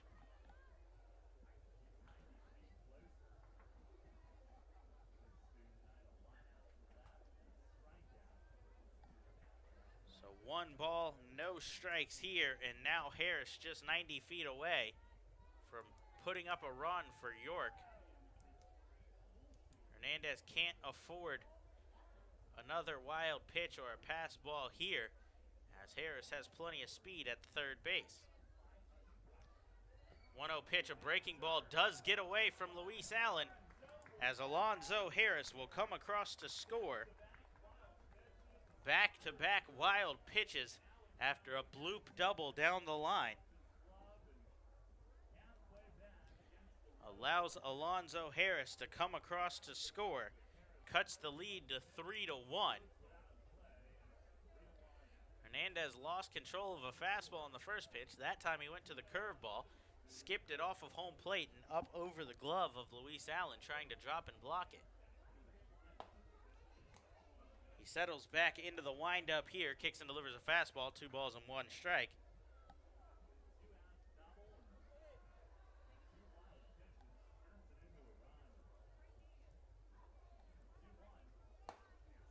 The 2-1 pitch catches the corner, 2 balls and 2 strikes, as Hernandez looks to settle back into the rhythm. We mentioned Harris not solid contact on that double. So Hernandez not too upset probably about that run. Wishes he could have commanded his stuff a little better and held him at second.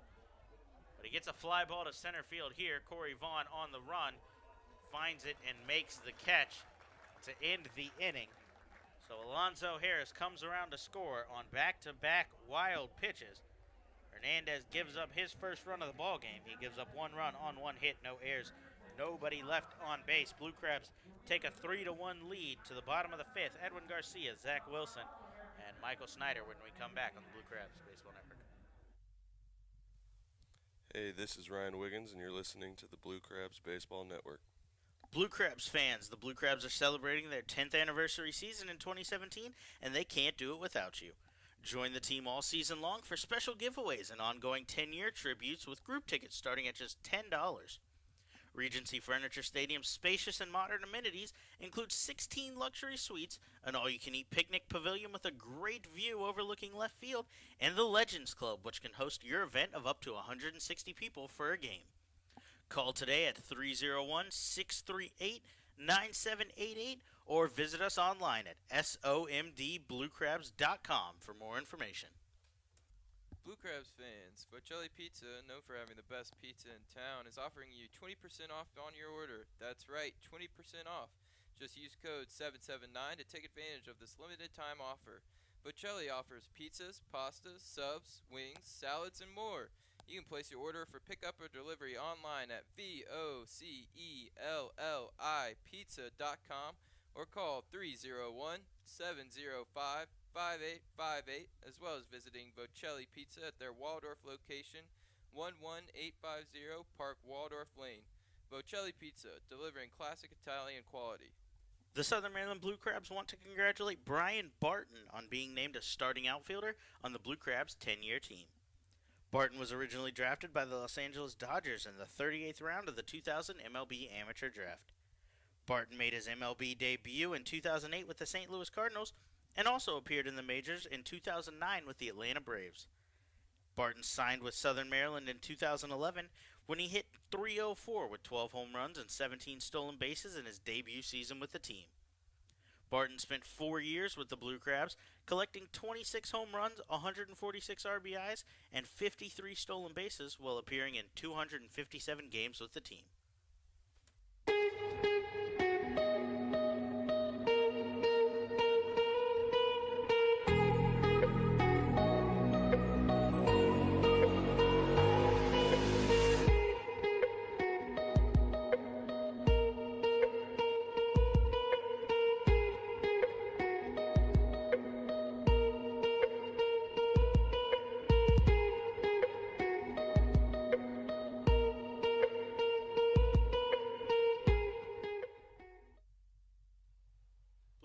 Lead 3-1 here in the bottom of the 5th as Edwin Garcia digs in, the leadoff hitter in the inning. He took first pitch low and away, 1 ball, no strikes. 1-0, called strike on the outside corner from Logan Williamson. Count evens 1-1. 1-1 fastball from the southpaw goes high out of the zone. 2 balls and 1 strike. Gabby Hernandez allowed a run in the last inning. A double from Alonzo Harris. Back-to-back wild pitches followed. Cut the lead to just 2 for the Blue Crabs, as they'll look to respond with a 2-3-4.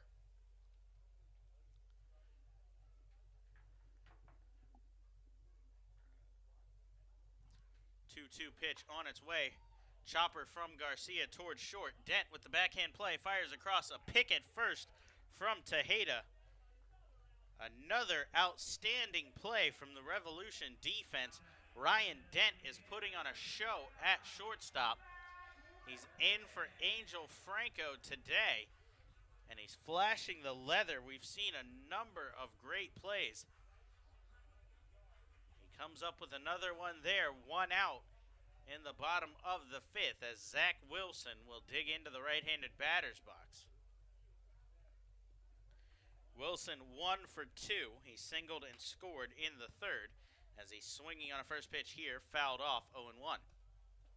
Wilson 0 for 5 in last night's series opener. That snapped an 11-game hitting streak for the Blue Crabs' first base designated hitter. That dated back to prior to the All-Star break into the first half of the season as the 0-1 off-speed pitch dips low, 1-1.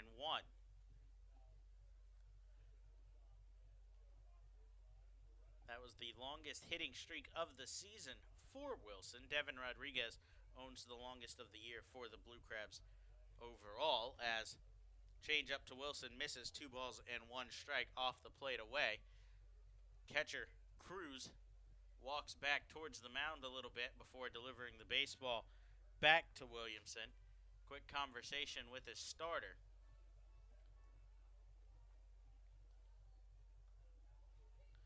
So Williamson kicks and delivers 2-1. This one's chopped back up the middle. Dent picks this one up and fires across, an easier play for the shortstop this time, so he handles that one nicely. Back-to-back ground balls to him, have 2 outs here in the bottom of the 5th. That's the 4th ground ball Ryan Dent's had to handle in the last 5 batters. Williamson's keeping the ball down as of late since the home run to Cone. The 4th inning, he went 1, 2, 3 on 3 ground balls. He's got 2 ground balls here as Michael Snyder digs in. Snyder 0 for 1. He walked and grounded out back to the pitcher. He takes fastball inside corner, 0-1. The ground ball back to the pitcher advanced Zach Wilson into scoring position, where he was able to score on an L.J. Hose single to center field in the 3rd. 0-1 is shot down the 3rd baseline. That gets past the pitching coach James Frisbee in foul territory. No balls and 2 strikes. So Williamson back ahead here.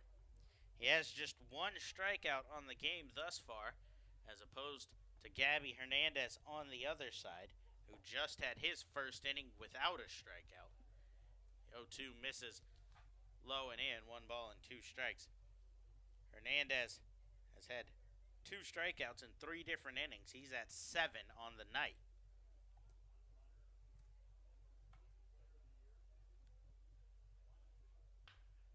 Breaking ball's chopped towards 3rd. That's going to hit off of the glove of the 3rd baseman Triunfel and skip into left field. Snyder's aboard on the E5.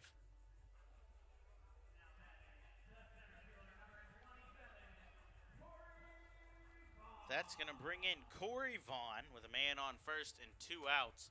Snyder, not much speed over at first, so Vaughn going to have to find a gap to try to get another run across the plate here. He does have plenty of power as well, 7 home runs on the season. He's 0 for 1. He struck out and was hit by a pitch in his last at-bat. Was stranded at 3rd. Back in the 3rd. First pitch fastball misses high, 1 ball and no strikes.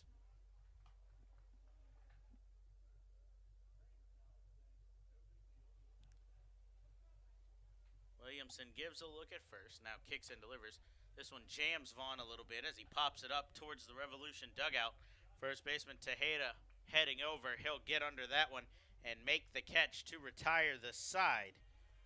So Williamson works around the air and picks up his 3rd baseman. He allows no runs on no hits, 1 error, and 1 man left on base. Hernandez heading back to the mound with a 2-run lead. The 3-4-5 due up for the Revolution when we come back on the Blue Crabs Baseball Network.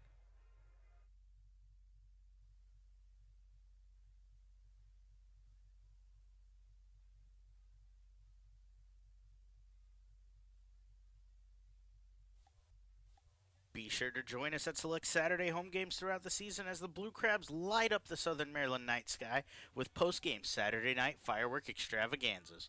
For more information on this event or any other exciting events throughout the season, please visit our website at somdbluecrabs.com or call us at 301-638-9788. Attention all Jedis. Please report to Regency Furniture Stadium on July 29th for Star Wars Night as the Blue Crabs take on Lancaster. This night will feature an appearance by Jedi Saber Combat and a post-game firework extravaganza brought to you by PNC Bank. For more information on this or any other exciting events throughout the season, please visit our website at somdbluecrabs.com or you can call us at 301-638-9788. The Southern Maryland Blue Crabs would like to congratulate John Ramastello on being named a starting outfielder on the Blue Crabs' 10-year team. Ramastello was originally drafted by the New York Yankees in the 35th round of the 2000 MLB Amateur Draft. He signed with Southern Maryland in their debut 2008 season, where he hit .276 with 15 home runs, 67 RBIs, and 14 stolen bases. In 2 seasons with the Blue Crabs, Ramostella hit 37 career home runs, 125 RBIs, and stole 29 bases in 222 career games with the team. Hey, this is John Harris, and you're listening to the Blue Crab Baseball Network.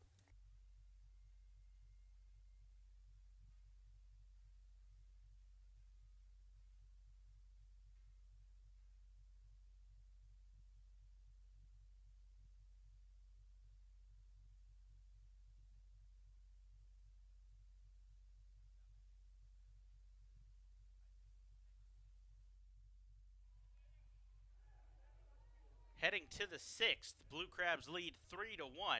Gabby Hernandez back on the mound to face the heart of the Revolution lineup, 3-4-5, starting with Isaiah Tejada. He'll dig in 0 for 1 with a walk. Hernandez kicks and delivers. First pitch fastball called strike on the inside corner. Tejada disagrees as he tried to back out of the way of that one, but no balls and 1 strike here. Tejada steps out, trying to slow Hernandez down. He digs back in. Gabby immediately starts his windup, kicks and delivers. This one's fouled straight back over the press box. No balls and 2 strikes. Tejada, big night last night, 2 for 5, 3 RBIs. He has 48 RBIs on the season. That puts him in the top 5 in the league. Leads the York Revolution as well as he checks a swing on an 0-2 breaking ball, but well holding up.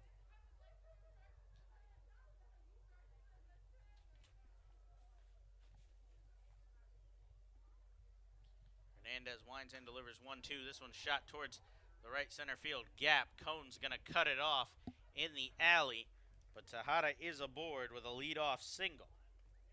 Good route from Zach Cohn to cut it off and hold Tejada at first, not wanting to give up another extra base hit to the utility man for York. He serves primarily as a catcher. He's playing first base tonight, was the designated hitter last night. That'll bring up the designated hitter tonight, Michael Burgess. He was the first baseman in last night's game, switching spots with Tejada today. He takes a big cut. First pitch changeup fouled back into the glove of Luis Allen. No balls and 1 strike.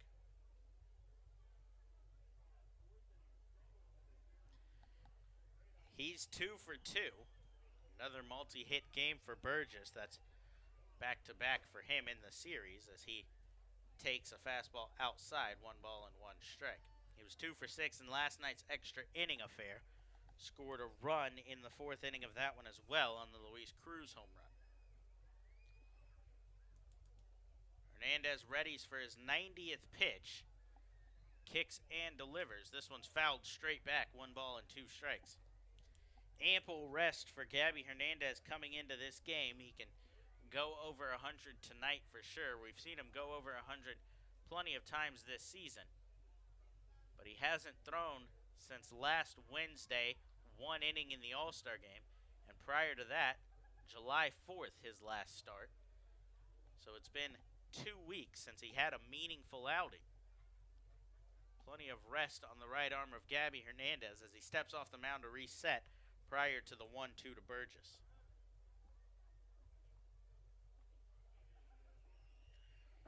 Rest can often lead to rust, but Hernandez has found a way to avoid that today. He's been sharp thus far as he turns to the breaking ball here, swung on and missed. Burgess down on strikes, the 8th strikeout of the night for Gabby Hernandez. His season high of 9 came back on June 8th in his complete game against the Revolution. He's had 8 3 times already this season.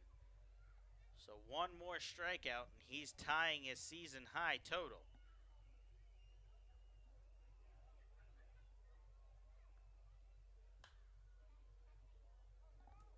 Dayron Verona will dig in. He's swinging on the first pitch, fouls it off, no balls and 1 strike.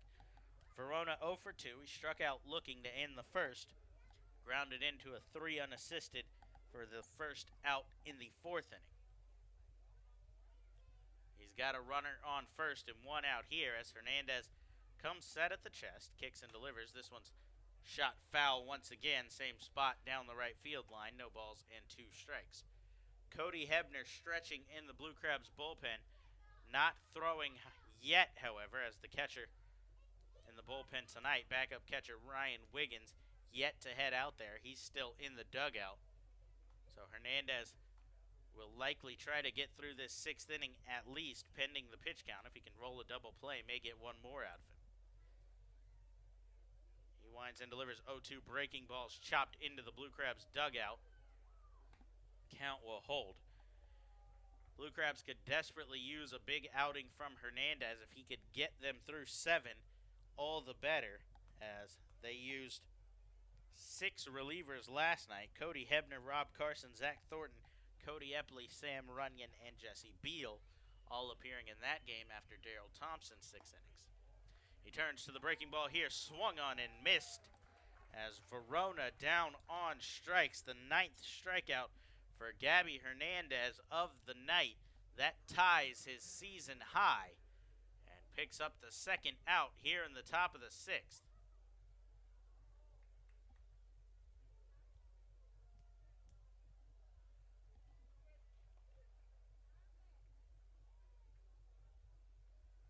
That'll bring in the left-hand swinging Jared Mitchell. Mitchell's 0 for 2, a strikeout swinging and a strikeout looking thus far. Hernandez pumps across a first pitch fastball, no balls and 1 strike.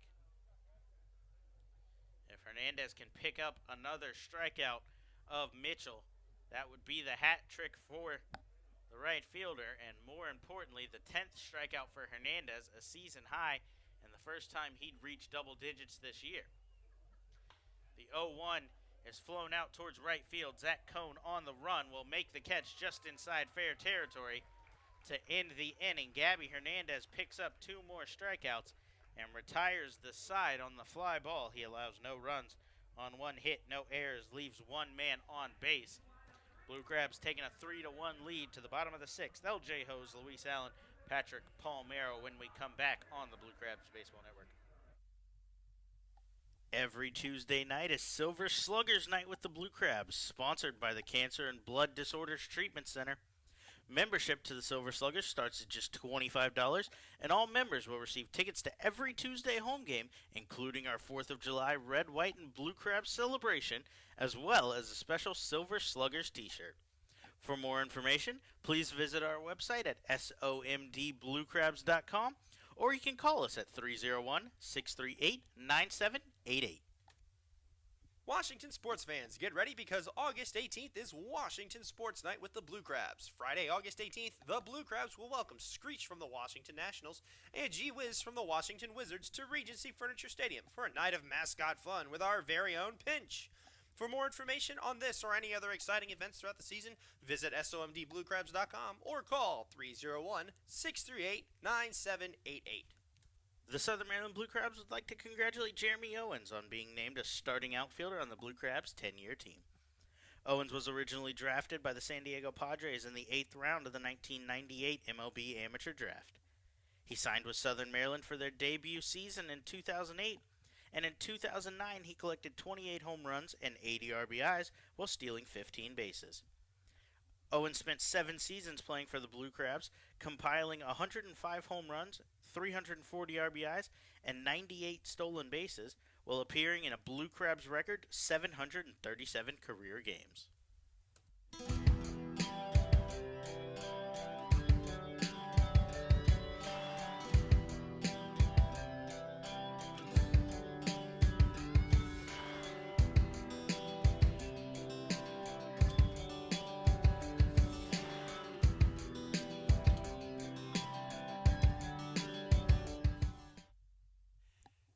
Hey, this is Austin, captain of your tie-dye crew, and you're listening to the Blue Crabs Baseball Network. Back inside Regency Furniture Stadium, Blue Crabs lead 3-1 heading to the bottom of the 6th as L.J. Hose leads it off. He takes first pitch changeup, called strike on the outside corner. No balls, 1 strike here. Second pitch from Williamson to Hose. Fastball misses off the plate away. 1 ball and 1 strike.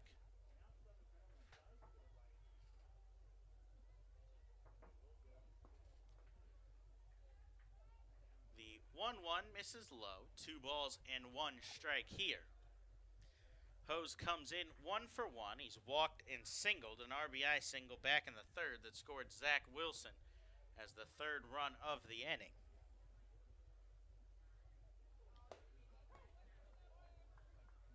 The 2-1 called strike up and in, catches both corners. The count evens 2-2. Williamson's sacrificed just 4 hits, but 3 runs on the 4 hits. As Hose bounces one back to short. That one eats up Ryan Dent. And L.J. Hose will be aboard on the E6. So the 3rd error of the night for the Revolution. And the Blue Crabs have the leadoff man aboard. That'll bring up the catcher, Luis Allen. Allen's made good contact twice, but nothing to show for it. He's 0 for 2. A hard hit fly ball to center field. In his last at-bat with runners on the corners, drilled a ball to deep left field. Dayron Verona made a jumping catch on the track and on the run to end the inning.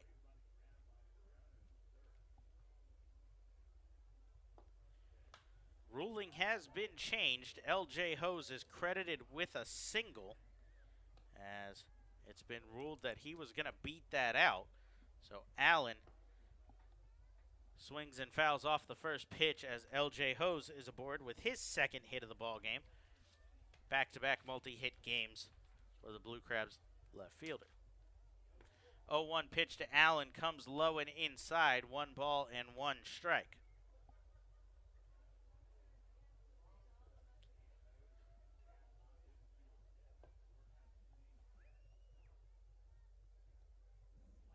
So Williamson out of the stretch. Comes set at the chest. He gives a look at L.J. Hose at first. Now kicks and delivers to Luis Allen. This one's flown out towards right field. Mitchell coming in will get underneath that one and make the catch for the first out here in the bottom of the 6th. That'll bring in the 3rd baseman, Patrick Palmero, for his 3rd at-bat. He's 0 for 2, 0 for 7 in the series as he's yet to find a spot yet in the series. So his batting average has tailed off a little bit. He's down to 223 as he digs in here. Williamson checks on Hose at first. Palmero just 8 for 35 coming into this game. 229 batting average. Palmero dribbles one down the 3rd baseline. No balls and 1 strike.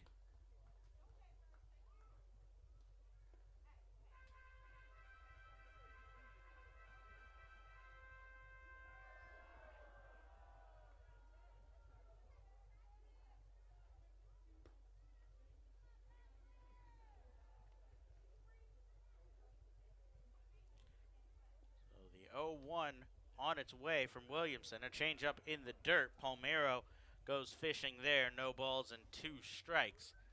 Williamson had Palmero off balance at the plate.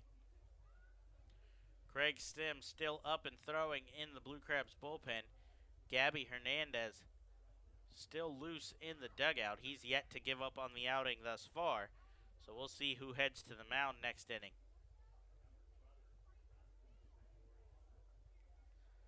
Williamson readies for the 0-2. He gives a look at L.J. Hose at first and now delivers. Fly ball towards right center field. Witherspoon and Mitchell come together. Witherspoon makes the call and makes the catch for out number 2. So after the leadoff single, 2 straight outs in the air from Logan Williamson. So Brian Bistain will dig in with a man on first.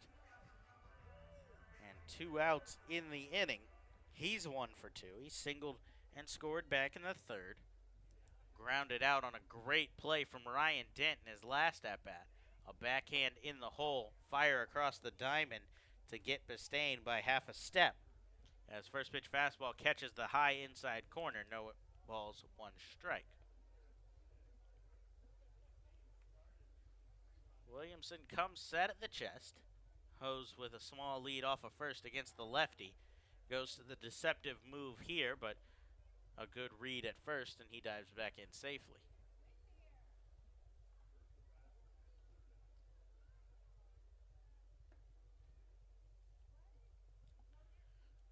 So Williamson comes set, kicks and delivers 0-1. That one off the plate away. 1 ball, 1 strike.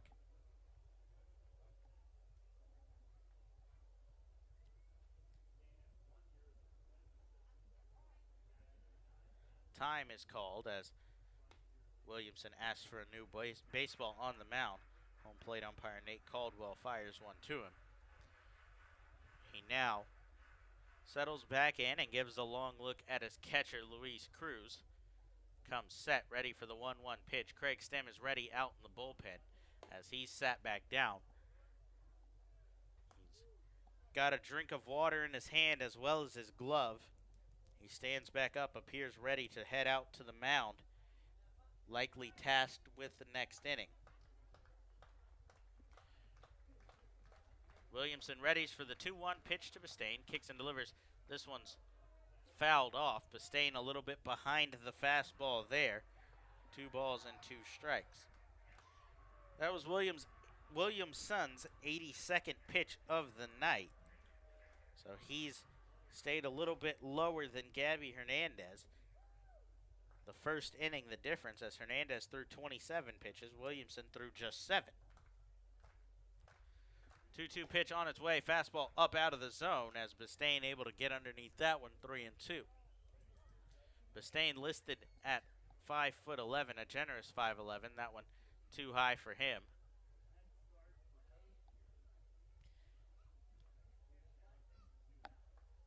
So the count runs full with 2 outs. LJ Hose will be off from first. The first baseman, Tejada, backs off. Hose adds half a step. Now on his way, Bistain chops one down the first baseline.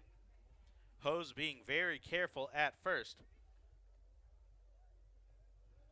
as he doesn't want to get caught with the deceptive move of the lefty. Wants to make sure that he's on his way to the plate before Hose takes off for second.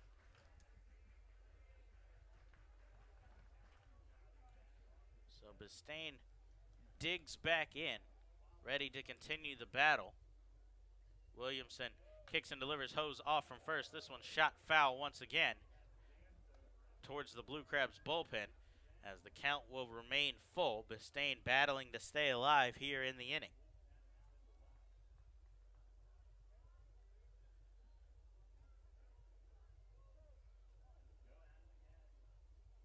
He readies for the 8th pitch in the at-bat, as the southpaw comes set at the chest. Hose off from first again. This one's chopped towards short. Dent backhands it, fires across. A pick at first from Tejada saves the error and ends the inning. Williamson works around the leadoff single. No runs, 1 hit, no errors, and 1 man left on base. It will be Craig Stem on his way in from the bullpen. He'll face the 7-8-9 in the Blue Crabs lineup when we come back on the Blue Crabs Baseball Network. The resort community of Chesapeake Beach, Maryland is home to the Chesapeake Beach Water Park. Come join them for an afternoon of splash and fun in the sun with their 8 water slides, fountains, waterfalls, lazy river, kids activity pool, and more. Beat the heat with daily cabana rentals, swim lessons, birthday parties, Friday night slides under the stars, character days on certain Mondays, or even rent the whole park for a private party. The on-site Beachcomber Grill offers a full-service menu as well. For more information, details, special events calendar, park dates and hours, to purchase your tickets, season passes, or make reservations, visit their website at www.chesapeakebeachwaterpark.com. Saturday, August 26th is National Dog Day, which means Bark at the Park is back at Regency Furniture Stadium. Be sure to pack up the pups and bring them out for a day of dog-friendly fun at the ballpark as the Blue Crabs take on the Sugarland Skeeters. For more information, please visit our website at somdbluecrabs.com, or you can call us at 301-638-9788. The Southern Maryland Blue Crabs would like to congratulate Jim Ed Warden on being named the closer on the Blue Crabs' 10-year team. Warden was originally drafted by the Cleveland Indians in the 6th round of the 2001 MLB Amateur Draft. He signed with Southern Maryland in 2009, where he picked up 13 saves with a 1.12 ERA in 17 appearances. Over 6 seasons with the team, Warden appeared in 284 games and collected a Blue Crabs record 134 saves.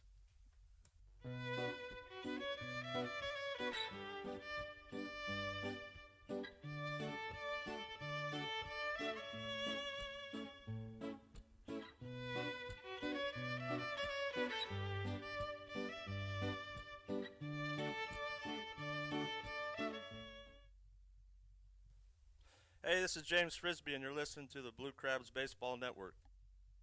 Back inside Regency Furniture Stadium, as the Blue Crabs turn to the bullpen, it'll be the right-hander Craig Stem on in relief of Gabby Hernandez. Hernandez, another quality start on the ledger for him, his 9th of the season. He goes 6 innings, gives up 5 hits, just the 1 run. He strikes out 9. That ties his season high, while relinquishing just 1 walk.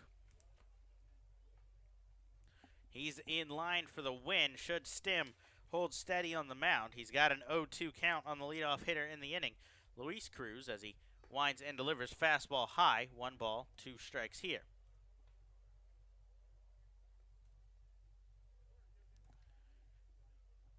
Stem, 6'5", 215 pounds on the mound. He's in his 2nd season with the Blue Crabs. As he kicks and delivers, this one misses. 2 balls, 2 strikes. The right-hander has made 10 appearances coming into the night for the Blue Crabs. 2 starts, 8 in relief. He's 2-1 with a 7.13 ERA as he delivers a called strike 3. The 10th strikeout of the night for Blue Crabs pitching comes to lead off the top of the 7th. Luis Cruz down looking for the 2nd time. That's the 5th time the Revolution have struck out looking in tonight's ballgame. Stem in his 2nd season with the Blue Crabs. He was acquired from the New Britain Bees halfway through last season. He was 1-4 with a 3.99 ERA in 37 games last year. Picked up a save as well.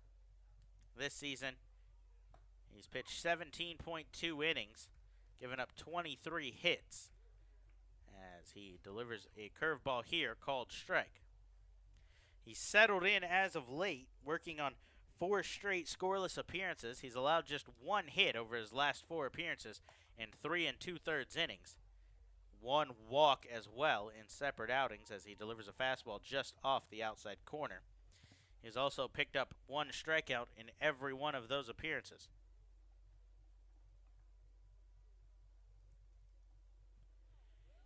He kicks and delivers fastball, swung on and fouled off. 1 ball and 2 strikes.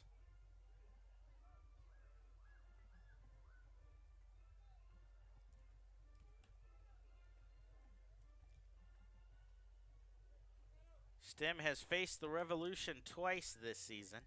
He's given up 8 runs in 2.2 innings of work, 6 of the 8 earned on 9 hits. He struggled against the Revolution thus far as he gets a chopper down the first baseline. That's going to stay fair. It begins to roll back, but Snyder quickly reacts and flicks it back foul, being sure to touch it in foul ground and send Triunfel back to the plate. So Stem had a streak of 5 straight games allowing at least 6 straight games allowing at least 1 to debut with the Blue Crabs. Before settling in, he's picked up wins in every other appearance since that streak. We mentioned the 4-game scoreless streak. The first one to start that came July 7th against Long Island, picked up the win there. July 8th against the Ducks, full inning, no runs, no hits, no walks. He allowed a hit against New Britain, but picked up the win on July 14th, and then allowed just one walk in a scoreless inning on July 16th, did not factor in the 5-4 loss. Trianfel fouled off the 1-2 pitch, so we'll see it again. As the third baseman steps out and asks the count. Now Reddy's in. Stim out of the stretch. Comes set at the belt. Kicks and delivers. Changeup. Fouled back. Luis Allen behind the plate. Unable to hang on to that one. As Trianfel will have another opportunity at the plate. Fighting to stay alive here. He's 1 for 2. He tripled in his first at-bat, but was stranded at third. As Hernandez picked up a strikeout looking to end that inning after the 2-out triple. Stem goes to the breaking ball here. This one in the dirt, low and away. 2 balls and 2 strikes now. Ryan Dent awakes on deck. He's 0 for 2 on the night. Stem hoping to see him with the bases empty.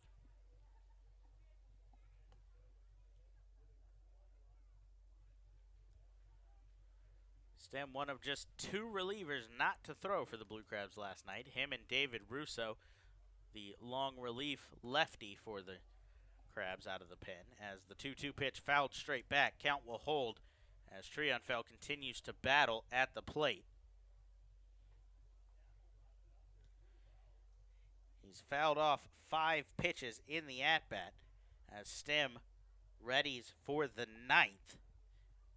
Trianfel takes his time getting back into the box. Stem now comes set for the 9th pitch of the at-bat. Kicks and delivers. Breaking ball in the dirt, low and away. 3 balls, 2 strikes. A well-deserved full count at the plate for Carlos Trianfel.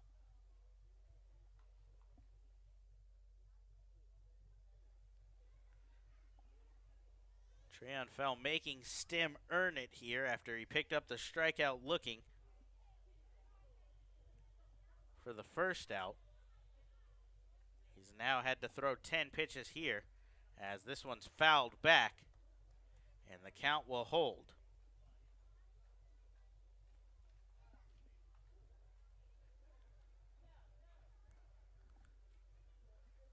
So the battle continues at the plate here in the top of the 7th. Blue Crabs lead 3-1 as Craig Stem picked up 1 out already. He comes set looking for the 2nd. Payoff pitch on its way, swung on and missed. Trianfel slams his bat into the ground as he battles for 11 pitches but goes down swinging. The 2nd strikeout for Craig Stem and the 2nd out here in the 7th. Revolution have 1 run, 5 hits. They've committed 2 errors in the field. Blue Crabs 3 runs on 5 hits, yet to commit an error. If the Blue Crabs can hold that, the likelihood of them winning this ball game goes way up as they're 27-11 on the season and games in which they do not commit an error. If they can put up another run, the likelihood goes well up too as they're 30-12 in games in which they score more than 3 runs as opposed to just 13-24 when they score 3 or fewer runs. 0-1 pitch to Ryan Dent is fouled off down the right field line. No balls and 2 strikes here. Dent 0 for 2. He struck out looking and grounded out to short thus far as Stem comes set for the 0-2 offering. Changeup comes low and inside. 1 ball and 2 strikes. Pitchers duel here as Hernandez and Williamson have gone back and forth, trading scoreless innings. They've each allowed the runs in just 1 inning as Dent hits a high fly ball to right field. Cone drifting back will make the catch short of the track and end the inning. A long but tough fought 1-2-3 for Craig Stem. He allows no runs on no hits, no errors, leaves nobody on base, and strikes out 2. Blue Crabs go to the bottom of the 7th. They'll send up the top of their lineup looking for some insurance when we come back on the Blue Crabs Baseball Network. Hey fans, be sure to join us every Thursday home game for Foster's Grill Wings and Beer Night. For just $30, you can enjoy a ticket to the game, as well as 2 hours of all-you-can-eat Foster's Wings and all-you-can-drink beer. The event takes place every Thursday home game throughout the season from 6 p.m. to 8 p.m. in our Legends Club. For more information on this or any other exciting offers throughout the season, please visit our website at somdbluecrabs.com or call us at 301-638-9788. What's better than watching a Blue Crabs baseball game? Staying after to watch a classic film for free. After every Friday home game, the Blue Crabs will show a select film on the big board, and fans are invited to stick around, pack a blanket, grab some popcorn, and enjoy. Every week is a different movie, so come out each week to see what's showing. For more information on this or any of our exciting events throughout the season, please visit our website at somdbluecrabs.com, or you can call us at 301-638-9788. Dr. Milu and the courteous and professional staff at Cancer and Blood Disorders Treatment Center in Waldorf want you to know that for cases of cancer and blood disorders such as anemia, leukemia, and lymphoma, you don't have to travel all the way to D.C. or Baltimore to get high-quality, compassionate care close to home. Established in 1995, Cancer and Blood Disorders Treatment Center offers expertise, experience, and the highest standards needed for successful treatment of cancer and blood disorders. Dr. Milu is excited to be a part of the Blue Crabs family as the new sponsor of the Silver Sluggers program and games for the 2017 season. For more information or to schedule a consultation, call 301-638-1007 or visit cancerandblooddisorderscenter.com.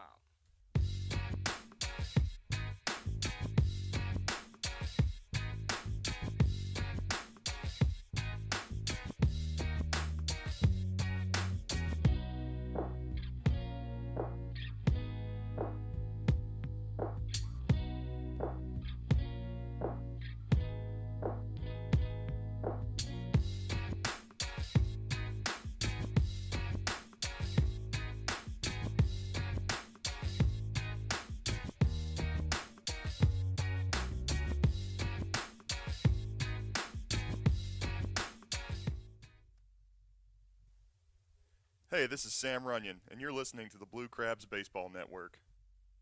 Back inside Regency Furniture Stadium, as Zach Cohn leads off the bottom of the 7th against Logan Williamson. He returns to the mound to face the Blue Crabs lineup for a 4th time, as his first pitch fastball to Cohn misses high, 1 ball and no strikes. The 1-0 to Cohn swung on and fouled off to the right side, as he was behind a fastball there. Count evens up. More action out in the Blue Crabs bullpen, as it appears right-hander Zach Thornton is up and throwing. The 1-1 misses low, 2 balls and 1 strike.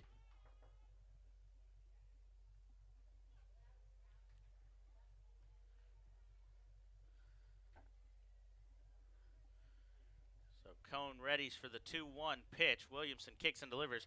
That one just catches the inside corner. Cohn hopped out of the way, shakes his head a little bit there, but will dig back in. Count evened up at 2. Has a little bit of words with home plate umpire Nate Caldwell. Takes his time digging back in here. Cohn's 1 for 3. He's the decisive player in the game so far with the 2-run homer back in the 3rd. That's the difference here in the ball game, as he checks his swing on a 2-2 pitch but fouls it off to the right side. His 2-run home run opened the scoring. The Blue Crabs added an extra insurance run on an LJ Hose RBI single. Williamson goes to the off-speed stuff here. Cohn chases, and he's down on strikes for out number 1 in the 7th. Just the 2nd strikeout of the night for Logan Williamson, as he allowed all 3 of his runs in the 3rd, but has settled in since then, allowing just 1 hit. That one came to LJ Hose to lead off the 6th inning on a play that could have been made by the shortstop Ryan Dent, but ate him up, ruled a hit instead. Edwin Garcia digs in as Williamson readies for his first pitch. Home plate umpire Nate Caldwell calls time and resets behind the dish. Williamson's first pitch fastball misses inside, 1 ball and no strikes to Garcia.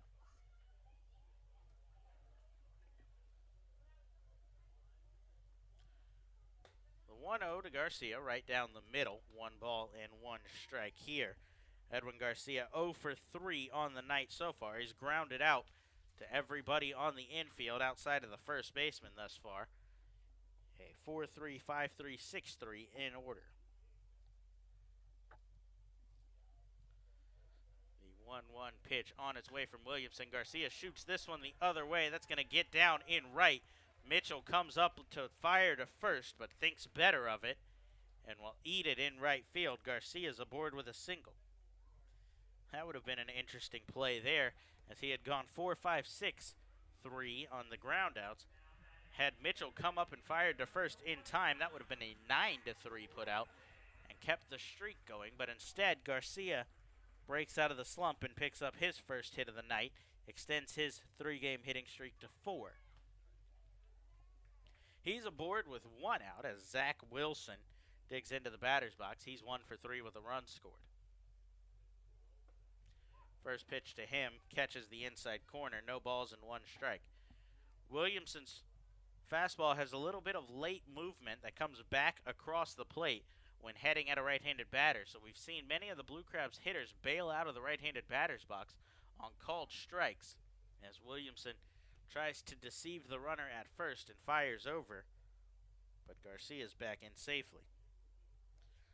So we saw it with Zach Cohn earlier this inning, and just there from Wilson, he'll come inside, the player will bail out, and then it's a called strike as it comes back across the plate.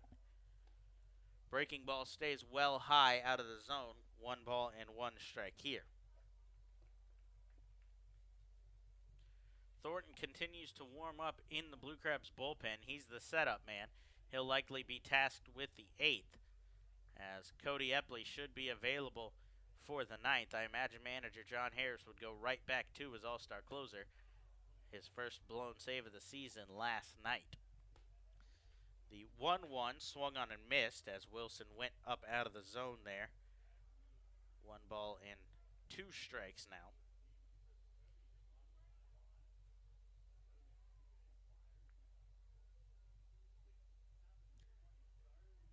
Michael Snyder waits on deck. Anything but a double play will bring him to the plate as Williamson kicks and delivers.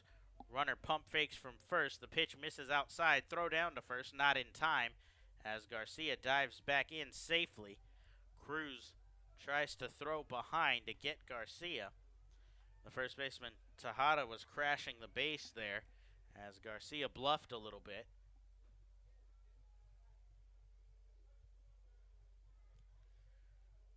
Williamson readies for the 2-2 pitch to Wilson at the plate. Kicks and delivers. This one's fouled off down the right field line. Mitchell gives a look, but not enough room.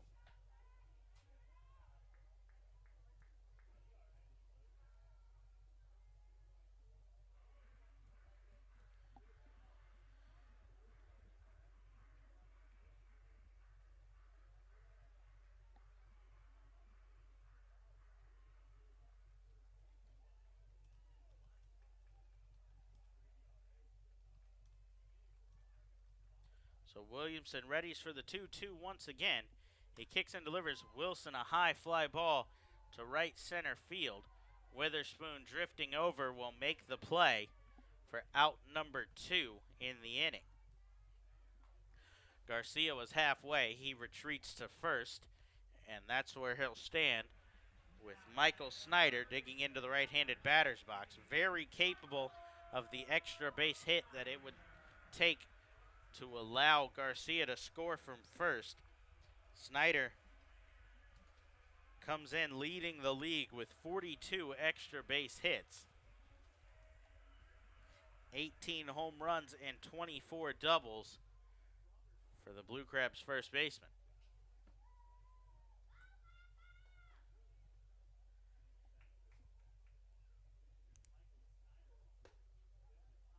Check down on first again from Cruz as the pitch missed high to Snyder.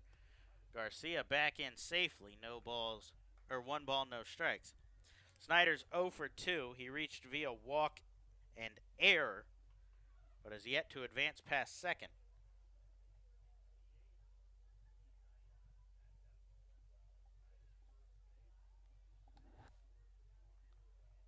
Williamson readies and delivers. This one misses low and inside. 2 balls, no strikes. Williamson has gone up over 100 pitches in the inning. He's at 103 now.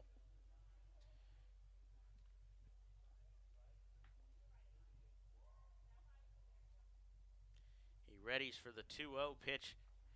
Kicks and delivers to Snyder. This one dips low and inside as well. 3 balls and no strikes. Williamson has gone 7 innings just 1 time this season. A 3-1 loss for the Revolution to Bridgeport. He threw 7 innings, gave up 6 hits and 1 run. Did not factor in the final decision. That came June 29th. He won back-to-back starts since then, July 4th and July 9th against Bridgeport and Lancaster. He has allowed just 1 run in both of those games. Has already surpassed that mark in this one as he misses here. 4-pitch walk to Snyder. Puts men on first and second with 2 outs. There is action in the Revolution bullpen. Can't quite see down the right field line who is warming up for them. But it appears that Williamson will continue on here as he's 1 out away from getting through 7. Time is called as the pitching coach will pop out of the dugout. Paul Fletcher will head to the mound for a conference with his pitcher and the catcher, Cruz. Pitch count at 105 for Williamson. The reliever has been warming all innings, so he's ready to go. But the Revolution have the same issue the Blue Crabs have. An 11-inning game last night ate up a lot of the bullpen as they're trying to rest their arms. Just ask for 2 innings out of the pen in this one and get through with 7 from their starter. The Blue Crabs couldn't have that luxury as Hernandez could only go 6. But Craig Stem, who had the night off last night, threw a scoreless inning already, setting up Thornton and potentially Epley for the 8th and 9th. First pitch to Vaughn, a changeup in the dirt, misses low, 1 ball and no strikes. Both Thornton and Epley had the day off on Sunday in New Britain. So they had a day off prior to their outing last night. So although they would be pitching back-to-back days, not too much strain. 1-0 to Vaughn, misses low, 2 balls and no strikes. The strike zone closes up a little bit this inning for Nate Caldwell. It shrunk as the game's gone on.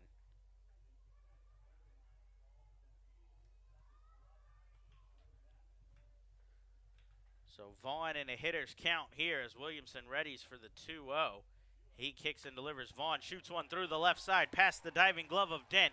Garcia's going to be waved around third. The throw from Verona is cut off. Edwin Garcia slides in safely at the plate.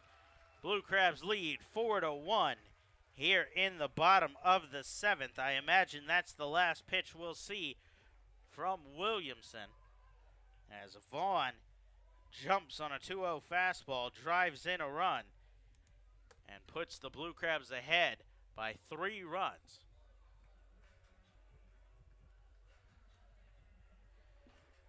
Trionfell, who cuts it off, tosses it back to Williamson, who's upset on the mound as time is called. Manager Mark Mason pops out of the dugout and signals to the bullpen as that will in fact do it for Logan Williamson. He gives them 6 2/3, but leaves 2 runners on base with 2 outs here in the bottom of the 7th. We'll get you the info on the reliever when we come back on the Blue Crabs Baseball Network.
inside Regency Furniture Stadium.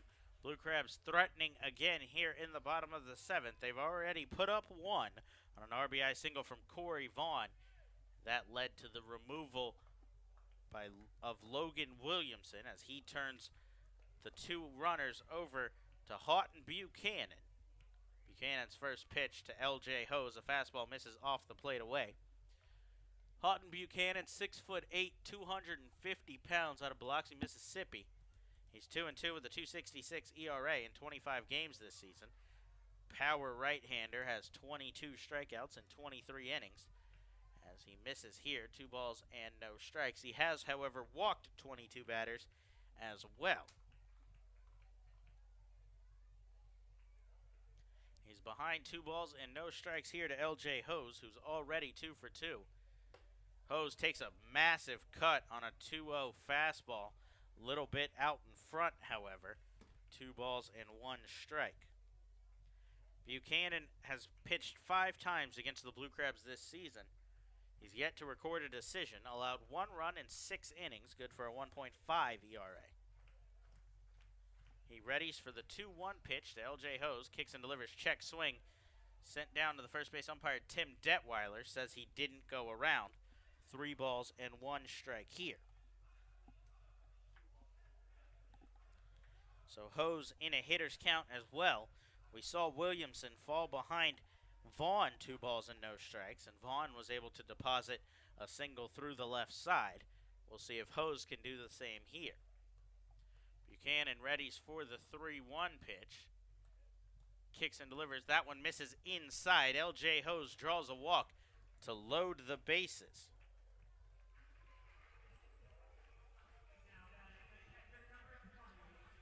Buchanan is just 1 out away from getting out of the jam. The runners in scoring position are both Williamsons. But Buchanan would like to strand the inherited and try to keep this game as manageable as possible for the Revolution in the late innings. But now Luis Allen digs in with the bases loaded and 2 outs. Allen on the season 1 for 1 with the bases loaded. It was last night, a 2 RBI single. He does have 4 RBIs with the bases loaded, though, as he's walked twice as well. Buchanan's first pitch to him, a curveball. Allen goes fishing there, well out of the zone, but no balls and 1 strike. Luis Allen does have 8 RBIs with 2 outs and runners in scoring position this year. In 26 at-bats, he's got a .231 batting average with runners on and 2 down. The 0-1 pitch from Buchanan, a changeup, that one right down the middle. Allen takes that, no balls, 2 strikes.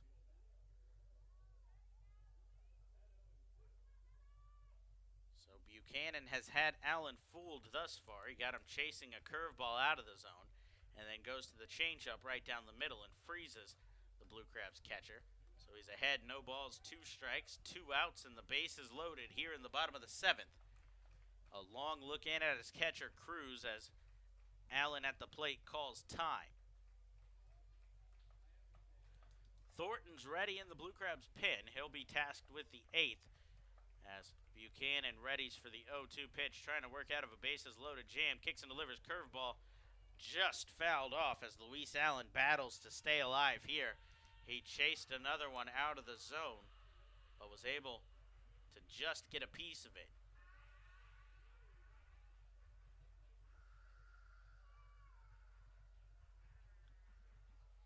So he'll dig back in once again. The outfield has shifted a little bit to the right as Allen's going to have to fight to stay alive here. He'll look to go the other way. The 0-2 to center field. Witherspoon drifting back a couple of steps will make the play. And the Blue Crabs strand the bases loaded, but they do pick up a much-needed insurance run on an RBI single from Corey Vaughn.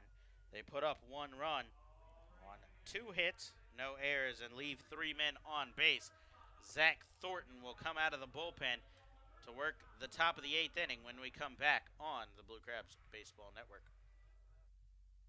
Shopping for groceries in a clean, friendly store? That's smart. Shopping for groceries in a clean, friendly store and saving some money while you're doing it? That's wise. At Wise Markets, you'll find all your favorite brands, prices you'll appreciate. That means more meat for less money, more dinner for less dinero, and more milk for less moolah. Stop by a Wise Market today. Eat better, spend less. That's wise. Washington sports fans, get ready because August 18th is Washington Sports Night with the Blue Crabs. Friday, August 18th, the Blue Crabs will welcome Screech from the Washington Nationals and Gee Whiz from the Washington Wizards to Regency Furniture Stadium for a night of mascot fun with our very own Pinch. For more information on this or any other exciting events throughout the season, visit somdbluecrabs.com or call 301-638-9788. At their location at 173 St. Patrick's Drive, Grill 13 makes it easy to enjoy their Irish fare and great drink specials every day. At Grill 13, they believe in good food, good drinks, good people, coupled with extraordinary customer service and cleanliness to make you feel part of the family. Whether lunch, dinner, or a round of drinks after the long workday, visiting Grill 13 is always a great experience. Feel free to come relax with family, friends, or even fly solo with a premium cocktail, our handmade pulled pork, fresh wings, bangers and mash, or any one of their tasty dishes. Then indulge in one of Grill 13's famous premium handmade Sugar Lips desserts.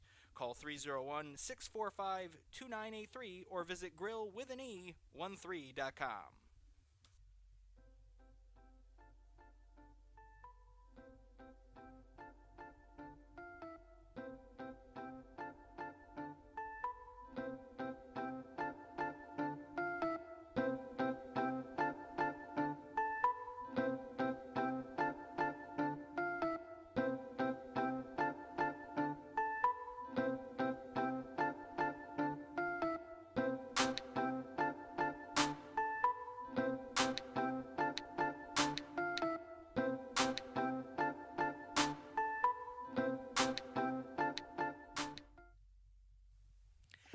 Everybody, this is not Henry Carey, and you're listening to Blue Crabs Baseball on the Blue Crabs Broadcasting Network.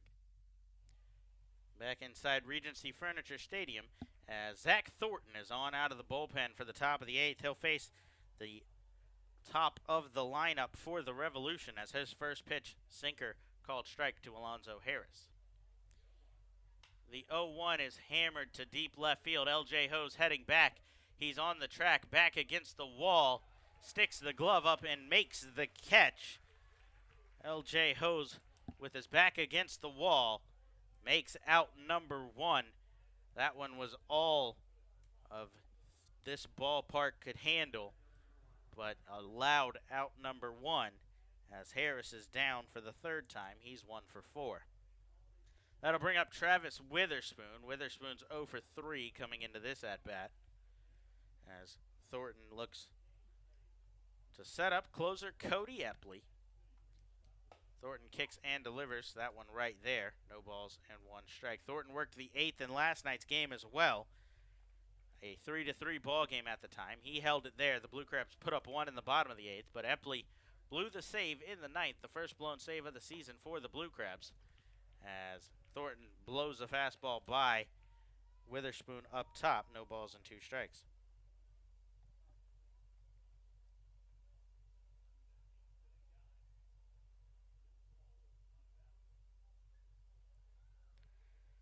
So Thornton readies for the 0-2. Called strike 3 on the outside corner. Witherspoon down looking as he goes down for out number 2. The 12th strikeout of the night for Blue Crabs pitchers. 9 from the starter, Gabby Hernandez, and 2 from Craig Stim in his scoreless inning. So 2 on, bases empty, just the way, or 2 out, I should say, bases empty, just the way you'd like to see it for Isaiah Tejada as he digs in. He's 1 for 2 with a walk. He flew out to right and singled to right center. Thornton works out of the stretch. He comes set at the belt. Now kicks and delivers fastball high. Thornton making his 19th appearance for the Blue Crabs. He's 0-1 with a .317 ERA.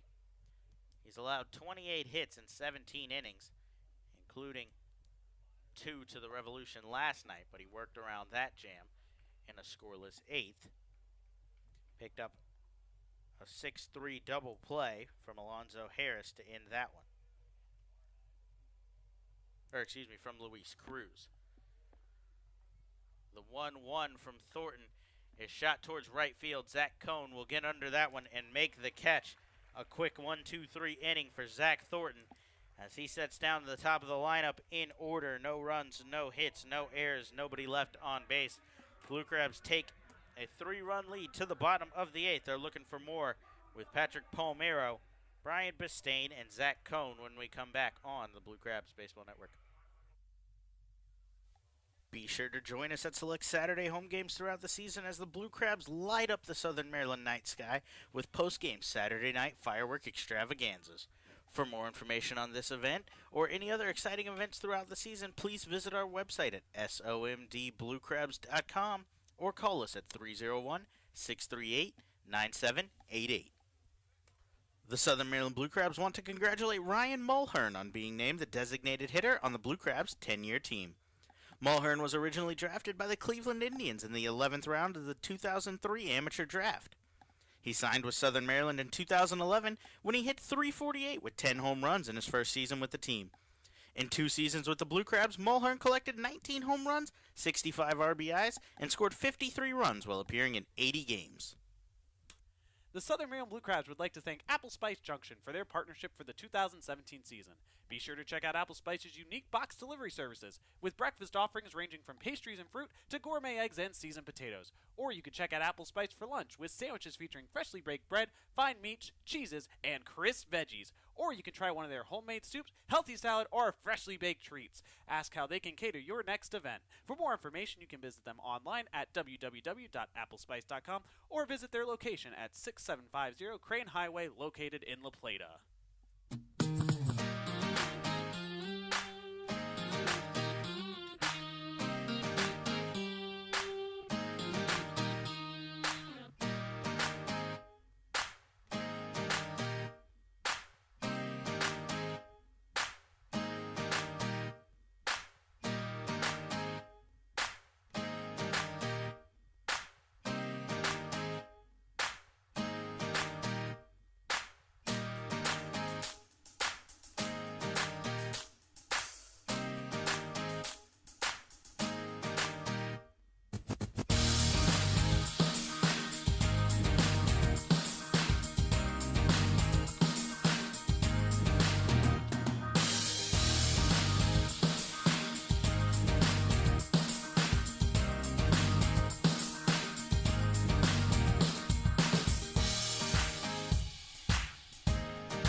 Hey, this is Jesse Beal, and you're listening to the Blue Crabs Baseball Network. Blue Crabs lead 4-1 heading to the bottom of the 8th as another new pitcher on for the Revolution. It'll be the southpaw Luke Westfall as his first pitch to Patrick Palmero bounces in the dirt. So 1 ball, no strikes here to Palmero. He digs in 0 for 3. He's yet to record a hit in the series as he takes a fastball on the outside corner, evens up the count 1-1.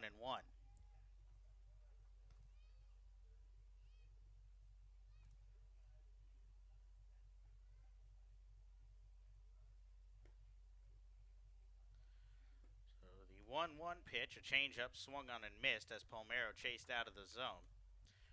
Westfall making his 32nd appearance for the Revolution. He's 2-6 with a .322 ERA. He has 1 save as well, 41 strikeouts, and 30.2 innings for the southpaw. Cody Epley up and warming in the Blue Crabs bullpen. He'll work the 9th if the score remains in a save opportunity. Westfall bounces that one, 2 balls and 2 strikes to Palmero at the plate.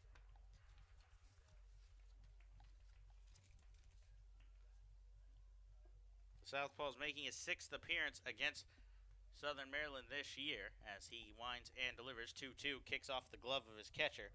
That one well out of the zone away, count runs full. He's 0-2. He's given up 4 runs in 4 innings as well as 5 hits and 2 walks. for a 9 ERA.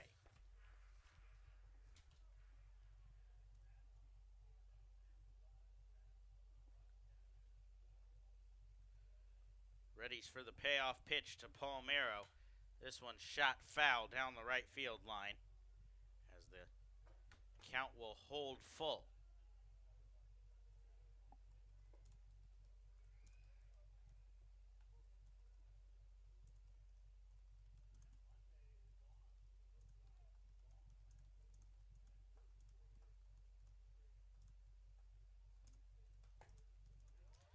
Palmero swings and misses on the payoff pitch this time as he's down on strikes for the first out here in the bottom of the 8th. So that'll bring in Brian Bistain. Bistain's 1 for 3. He singled and scored back in the 3rd and has grounded out to short twice since then. He digs in to face Westfall here as the reliever for the Revs works out of the stretch. He comes set at his chest and now kicks and delivers. That one bounces away from the catcher. That's the 3rd or 4th ball we've seen get past Cruz as Westfall's making him work behind the plate with nobody on. He's having to drop, block, and stab and slide at everything that Westfall throws, but effectively wild as he picked up the strikeout of Palmero. We mentioned he's averaging over a strikeout an inning this year. The 1-0 is on the outside corner, 1 ball and 1 strike.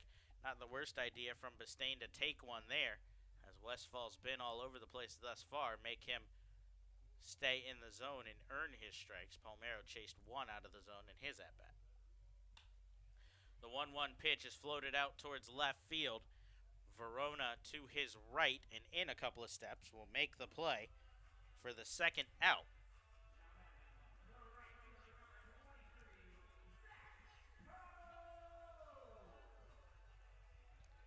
So that'll bring in the hero thus far, Zach Cohn. He has the 2-run home run back in the 3rd.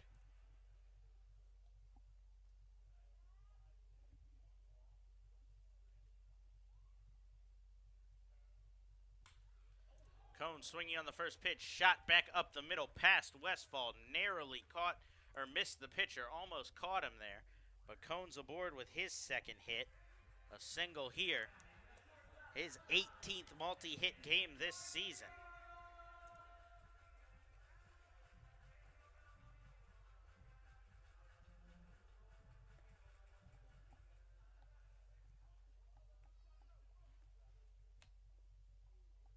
That'll bring in Edwin Garcia with a man on first and 2 outs. Cohn is a stolen base threat, though, as Westfall checks on him before delivering to the plate. No balls, 1 strike on the swing and miss from Garcia.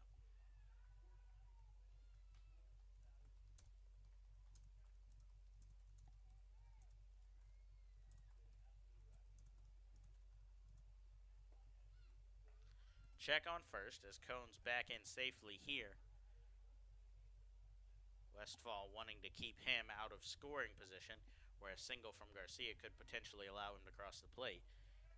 Currently, it would take something in the gap from the Blue Crab shortstop to add a run. Cohn's off this time as Westfall tries to check. Tejada can't get the ball out of his glove as Cohn slides in safely. I believe he'll be credited with a stolen base there as Westfall went with the decisive move. Cohn was off on first movement, and the throw was well late to first as Westfall had to finish the move over there. Tejada ended up struggling to get the ball out of his glove and couldn't get it to second in time as Cohn slides in safely and is now in scoring position. Garcia chases one in the dirt. That one kicks away from the catcher, Cruz, but keeps it in front of him. So no balls and 2 strikes.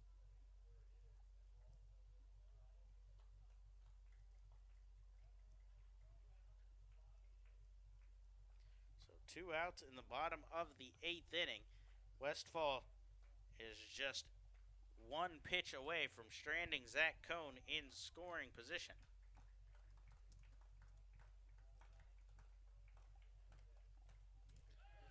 Another pitch in the dirt here. Cruz unable to stop that one as it heads to the backstop. Cone will advance to third on the wild pitch. And he's now 90 feet away from another insurance run. Epley still out in the bullpen as Rob Carson gets up and stretching here. He's told to sit back down, however, as manager John Harris will elect to go with Epley regardless of the outcome here. If the score holds, it'll be a save situation. If Cone finds a way to cross the plate, Epley will no longer be credited with the save, but big swing and miss on the 1-2. Garcia down on strikes. Westfall works himself out of the jam. With 2 strikeouts in the inning, he allows no runs on 1 hit, no errors, 1 man left on base. Cody Epley will head in looking for the save. He'll face the 4-5-6 in the lineup when we come back on the Blue Crabs Baseball Network. Hey everyone, this is Sam Runyon from the Southern Maryland Blue Crabs. Join us at the park every Wednesday home game to enjoy Wednesday Pub Grub Night. Every Wednesday will feature $3 Coors Light cans, $5 draft beer, and $5 Pub Grub specials.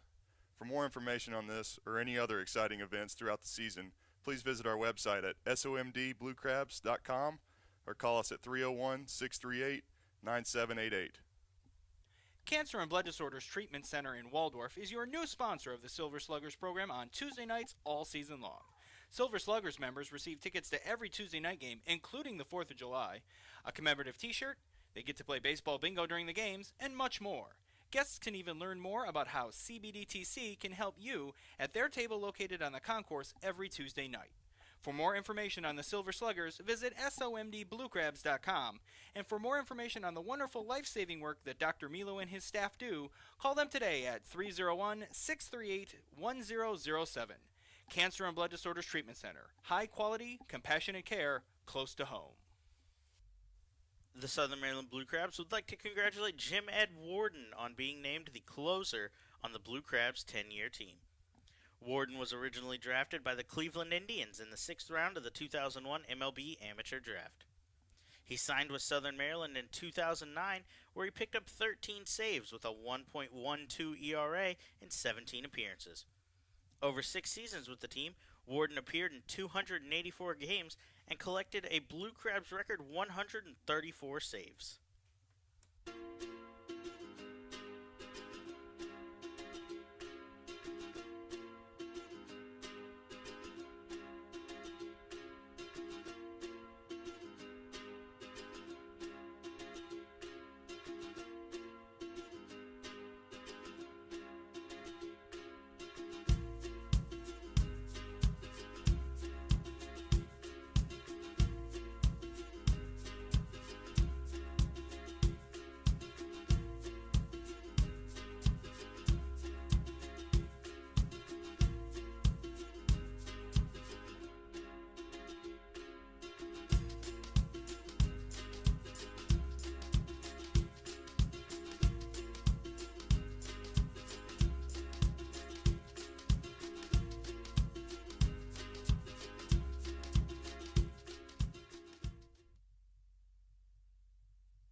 Hey, this is Cody Epley, and you're listening to Blue Crabs Baseball Network. Back inside Regency Furniture Stadium as the all-star closer, Cody Epley, will take the mound looking to pick up his 24th save of the season.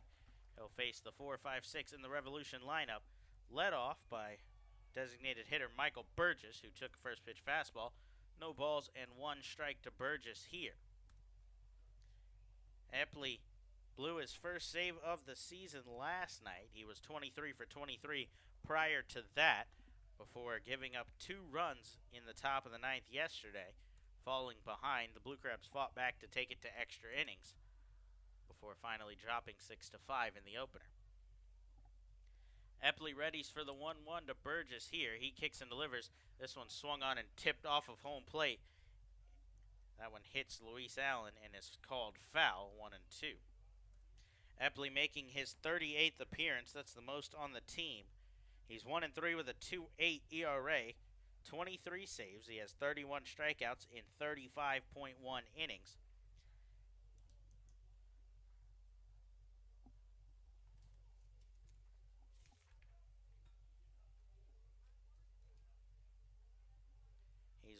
making his 9th appearance against the Revolution this year. He's 6 of 7 in save opportunities against them as he kicks and delivers. Breaking ball, that one comes inside. 2 balls, 2 strikes.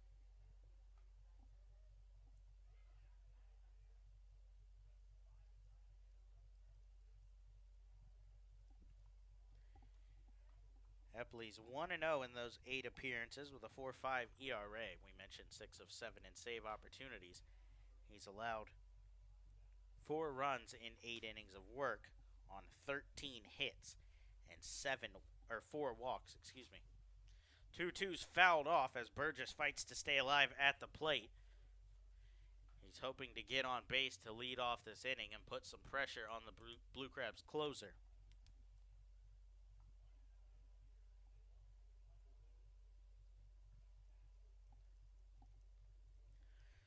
Epley comes set for the 2-2 pitch once again. He drops a breaking ball low. 3 balls, 2 strikes as the count runs full to leadoff man in the 9th.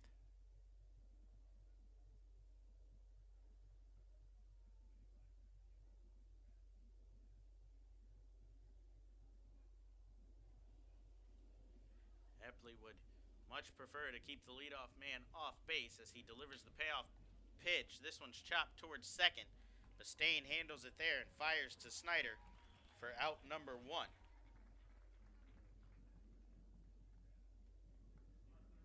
So Burgess is retired after a hard-fought battle at the plate. Epley picks up out number 1 as that'll bring in Dayron Verona with the bases empty.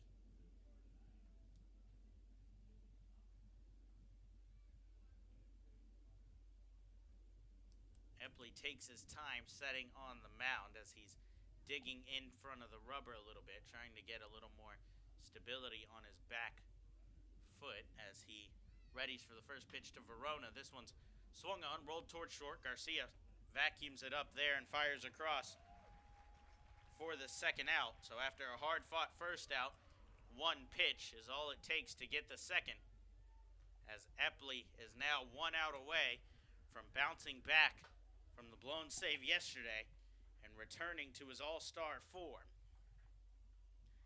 The last hope for York will dig in the form of Jared Mitchell. Mitchell's 0 for 3. He's struck out twice and flown out to his counterpart, Zach Cohn, in right field.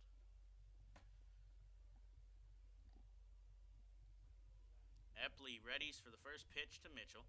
Kicks and delivers. Mitchell squares to bunt, pulls back, 1 ball and no strikes. We saw Mitchell bunt for a hit yesterday down the third baseline. Palmeiro is playing even with the base prior to the square. He moves in to the lip of the grass.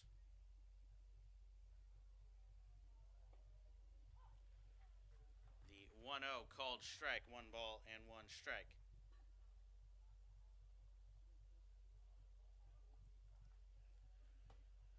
Palmeiro still even with the base, not wanting to risk allowing the runner to get on base with the bunt.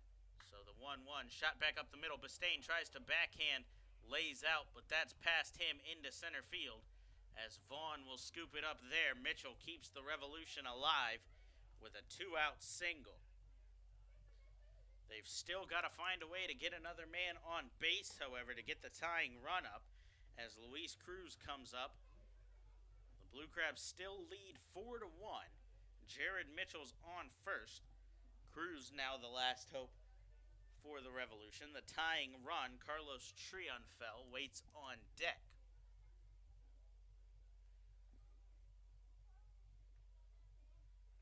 Epley back on the mound. A long look into his catcher, Luis Allen, now comes set at the chest. Kicks and delivers. This one swung on and fouled straight back, 0-1.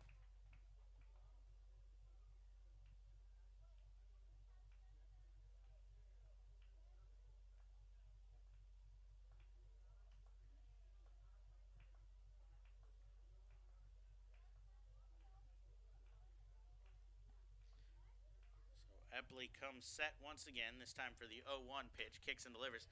This one shot towards right center field. That's going to get down in the gap. Mitchell's on his way to third. He'll be waved home. He'll score easily. Cruz on his way to third. He'll stand up there. An RBI triple as the Revolution are fighting to stay alive here. That's the second triple of the game for the Revs, as they'll bring up the tying run here in the top of the ninth. Carlos Triunfel gets what he wanted, an opportunity to tie the game here in the top of the ninth. The third baseman for the Revs is 1 for 3 with a triple back in the second inning. Epley still just needs 1 out, however, to get out of the jam he's created here.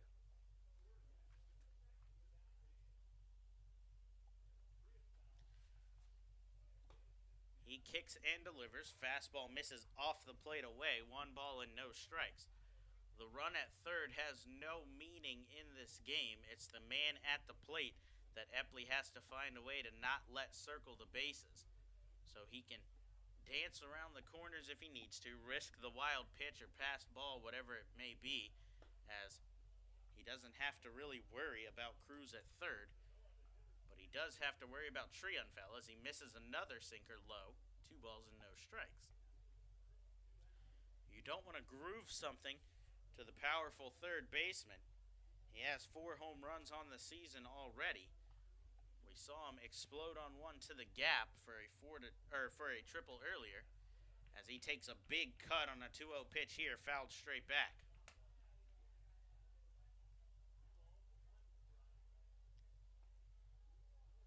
So 2 balls and 1 strike now, as Triunfel was trying to tie the game there, but a little bit behind and ended up just fouling it straight back.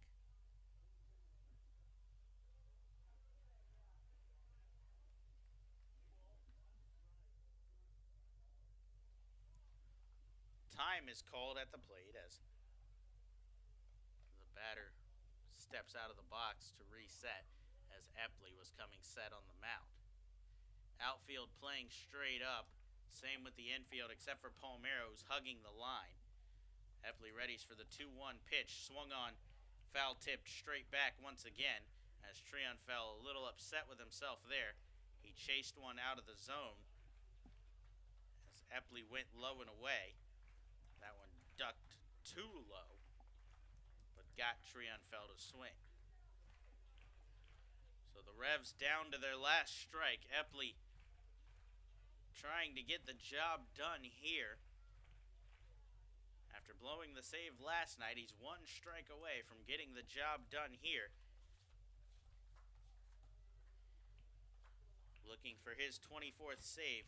He comes set at the chest. Kicks and delivers. That one tails out of the zone. He went with the slider. Triunfel, disciplined at the plate, holds back.